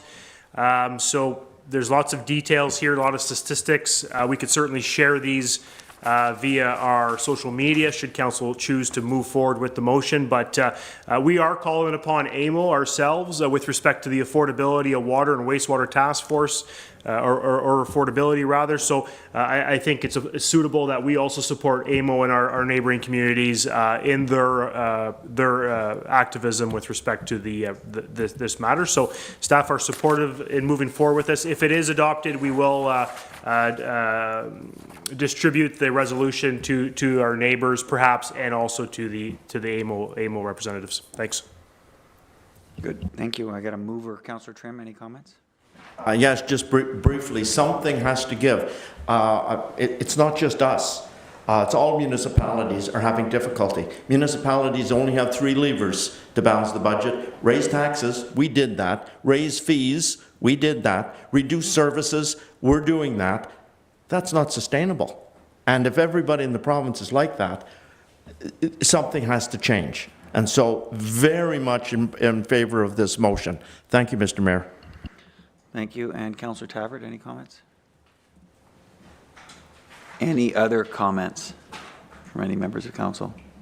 No, just to reiterate, this is exactly the position we're in with one example. You look at the arenas being purchased with provincial, or being built with provincial money 40 years ago. Pools, water towers, all of this stuff is all coming to a head now since it was downloaded in the late 90s. With that, we'll call question. All those in favor? And it's carried. I'm wondering if we want to do the next one, because it's it's going to be small, but I wonder if we should table the other for the next meeting. These? We could table. Sorry, we're just managing our time as we go here. Where are we? We have this one and this one. I can table We these. never, table this and all of this, and we'll do the bylaws. We'll table this to the next meeting. Okay. And I can get a motion to do that. 2/3 vote. Okay, so good. So just monitoring our time, and we have no ability to go beyond 4:30 today. The proposal will be to take item 11D and the other 3 information items and table them to the next council meeting. Okay, to make sure that we give those discussion points suitable time. Can I get a mover to that motion? Deputy Mayor, seconded by Councillor Trim. I don't believe there's any discussion required on a motion like this. So all those in favor? And it's carried. Excellent. We'll continue with item C. We'll get through the announcements and then the final bylaws at the end. So the next item is a recommendation is that the Council of the Township of Whitewater Region direct staff to distribute the announcement to our affected community partners. The announcement is the Government of Canada's Age Well at Home initiative. A mover and a seconder, please. Moved by Councillor Trim, seconded by Councillor Tabbert. CAO? Councillor Trim, yes, thank you. Yes, and if I may briefly, Mr. Mayor, refer to my notes. Eganville and District Senior Citizen Needs Association were successful in a 2-year grant of $800,000. They included us, Whitewater Region, Barry's Bay, Algonquin, Packanaquinong, in that grant. And with that money, we were able to hire for 25 hours a week a navigator. The navigator's job, again referring to notes, is one of the main goals of the Age Well at Home initiative is to support seniors to stay in their homes longer with additional support to stay safe at home. And there are 4 sort of areas to do that. One is food security, and Meals on Wheels is one of the programs that Councillor Tabbert is very familiar with as a volunteer. It was extended in our municipality yesterday, and 16 meals were delivered but successfully yesterday, so that's the beginning. Frozen meals and meat is also part of the food security initiative. Curbside fundraiser, again, once a month, that's part of it. The other area of service is transportation. So in partnership with Care4, we offer non-urgent transportation, which is flexible and affordable for our seniors, and it's designed for transportation to local and out-of-town medical appointments. Also, part of this program through Eganville, this part is support workers, which and so they have hired some home maintenance personnel, homemaking, and home safety checks. And the navigator's job is to make referrals to get to be able to access this. And another area, and it's just coincidental, it was a big topic at breakfast this morning among senior men who have had various joints replaced. Foot care. Foot care is something that we're going to be able to access. If you know anyone that requires foot care, we've got an arrangement with a retired registered nurse, $25 per pair. And they will go, this lady, Liz Kelly, will go to your home. Now, that may change in the future if we can have a location. However, I've got 3 customers this morning. And other services that clients require, including friendly visiting. So, as you know, Julie Bennett is our navigator, 25 hours a week to support seniors in our community, to refer them for the services that they require under these 4 areas for a 2-year period. I could have taken longer, Mr. Mayor, but I shouldn't. But it is, if you're not getting from my message that this is extremely good news, then I'm not doing a good job. Thanks, Mr. Mayor. Thank you, Councillor Tabbert, Councillor Trim. Councillor Tabbert, do you have any other comments? I think he said it quite well. Thank you. Any other comments from anyone else? No. I just have to applaud all of the community members on the Seniors Task Force, the working group, the volunteers who have advocated and advocated and advocated to the point where we're getting now organizations just adding us to their grant applications, and we're seeing the ability to be able to support our community. It's that type of advocacy that we're now refocusing in on, water and wastewater, and affordability of our rural communities. So we're continuing the effort. This is just our first success. I am going to continue to fight for more. Excellent. We'll call for a vote. All those in favor? Carried. Thank you.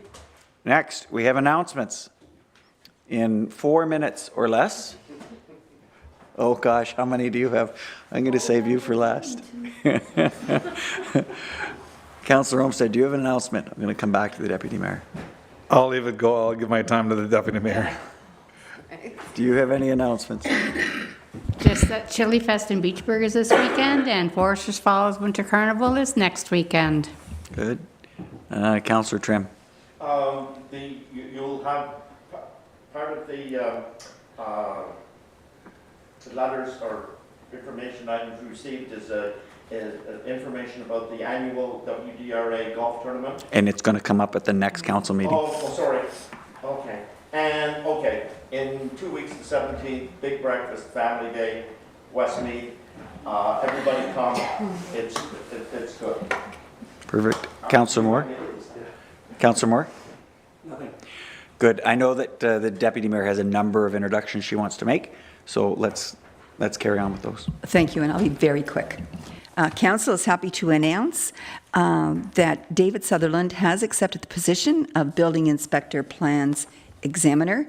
David is extremely versed in all building service matters, having served 20 years with 5 municipalities in both chief building official and inspector roles, and most recently with the town of Smith Falls.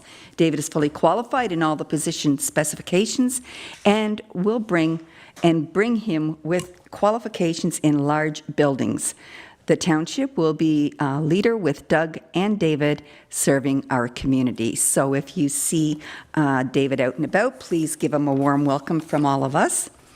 Second of all, the County of Renfrew offered local municipalities access to a one-stop online platform to gather feedback from area residents on ongoing projects.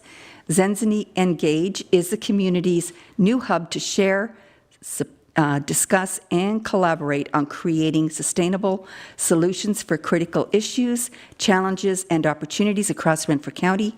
It allows residents to make their voices heard about projects within their communities. And you can find the platform by visiting the page at, I can't read Carmen's writing, visiting the something page at whitewaterregion.ca. The platform page at www.whitewaterregion.ca. Thank you. Sorry. Thank you, Deputy Mayor. Perfect.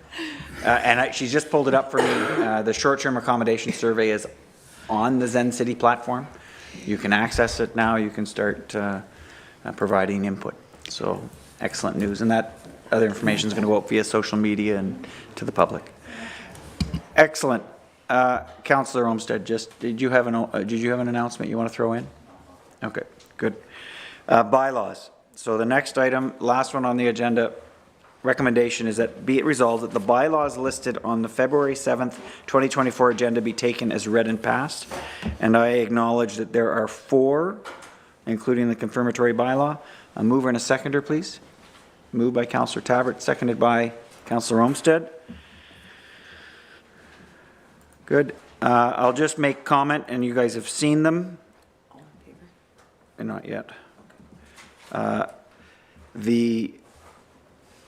This includes the appointment of the individuals on the Community Service Advisory Committee. They're listed in that confirmatory bylaw, as well as the members of the Water Wastewater Task Force that we are appointing as a result of this bylaw, one of which was present here and stepped out just in time. Perfect. So given that information, is there any questions or comments from members of council? Seeing none, we will call for a vote. All those in favor? And it's carried. And clerk, there's no closed session. No closed session scheduled. Therefore, I don't need a motion to adjourn. Sorry, CAO. Just out of curiosity, for the meeting to deal with the matters that we've tabled, will we discuss that? Through you, the mayor, to the clerk, can we confirm a date? Sorry, you're right. During the meeting now, so that it can be public, we're advertising it at the same time? I thought we had proposed this Friday February 9th at 1 PM, although we'd have to change the procedural bylaw. We'd have to have a vote for that. Maybe to you, the clerk? Oh, I shut my microphone. There's if it's okay with the council and the chair, I was thinking because it's only correspondence, if we just put that, except for the one issue, Kinsman Pool, but it's mostly just correspondence, can we just add it to the meeting of February 21st instead of having a special meeting, were my thoughts. No, and that's the way we voted on, is to push it to that special meeting, or to The next meeting. February 21st. It's good? For the adjournment, I can just call it, right? Yeah, we are adjourned. Thank you.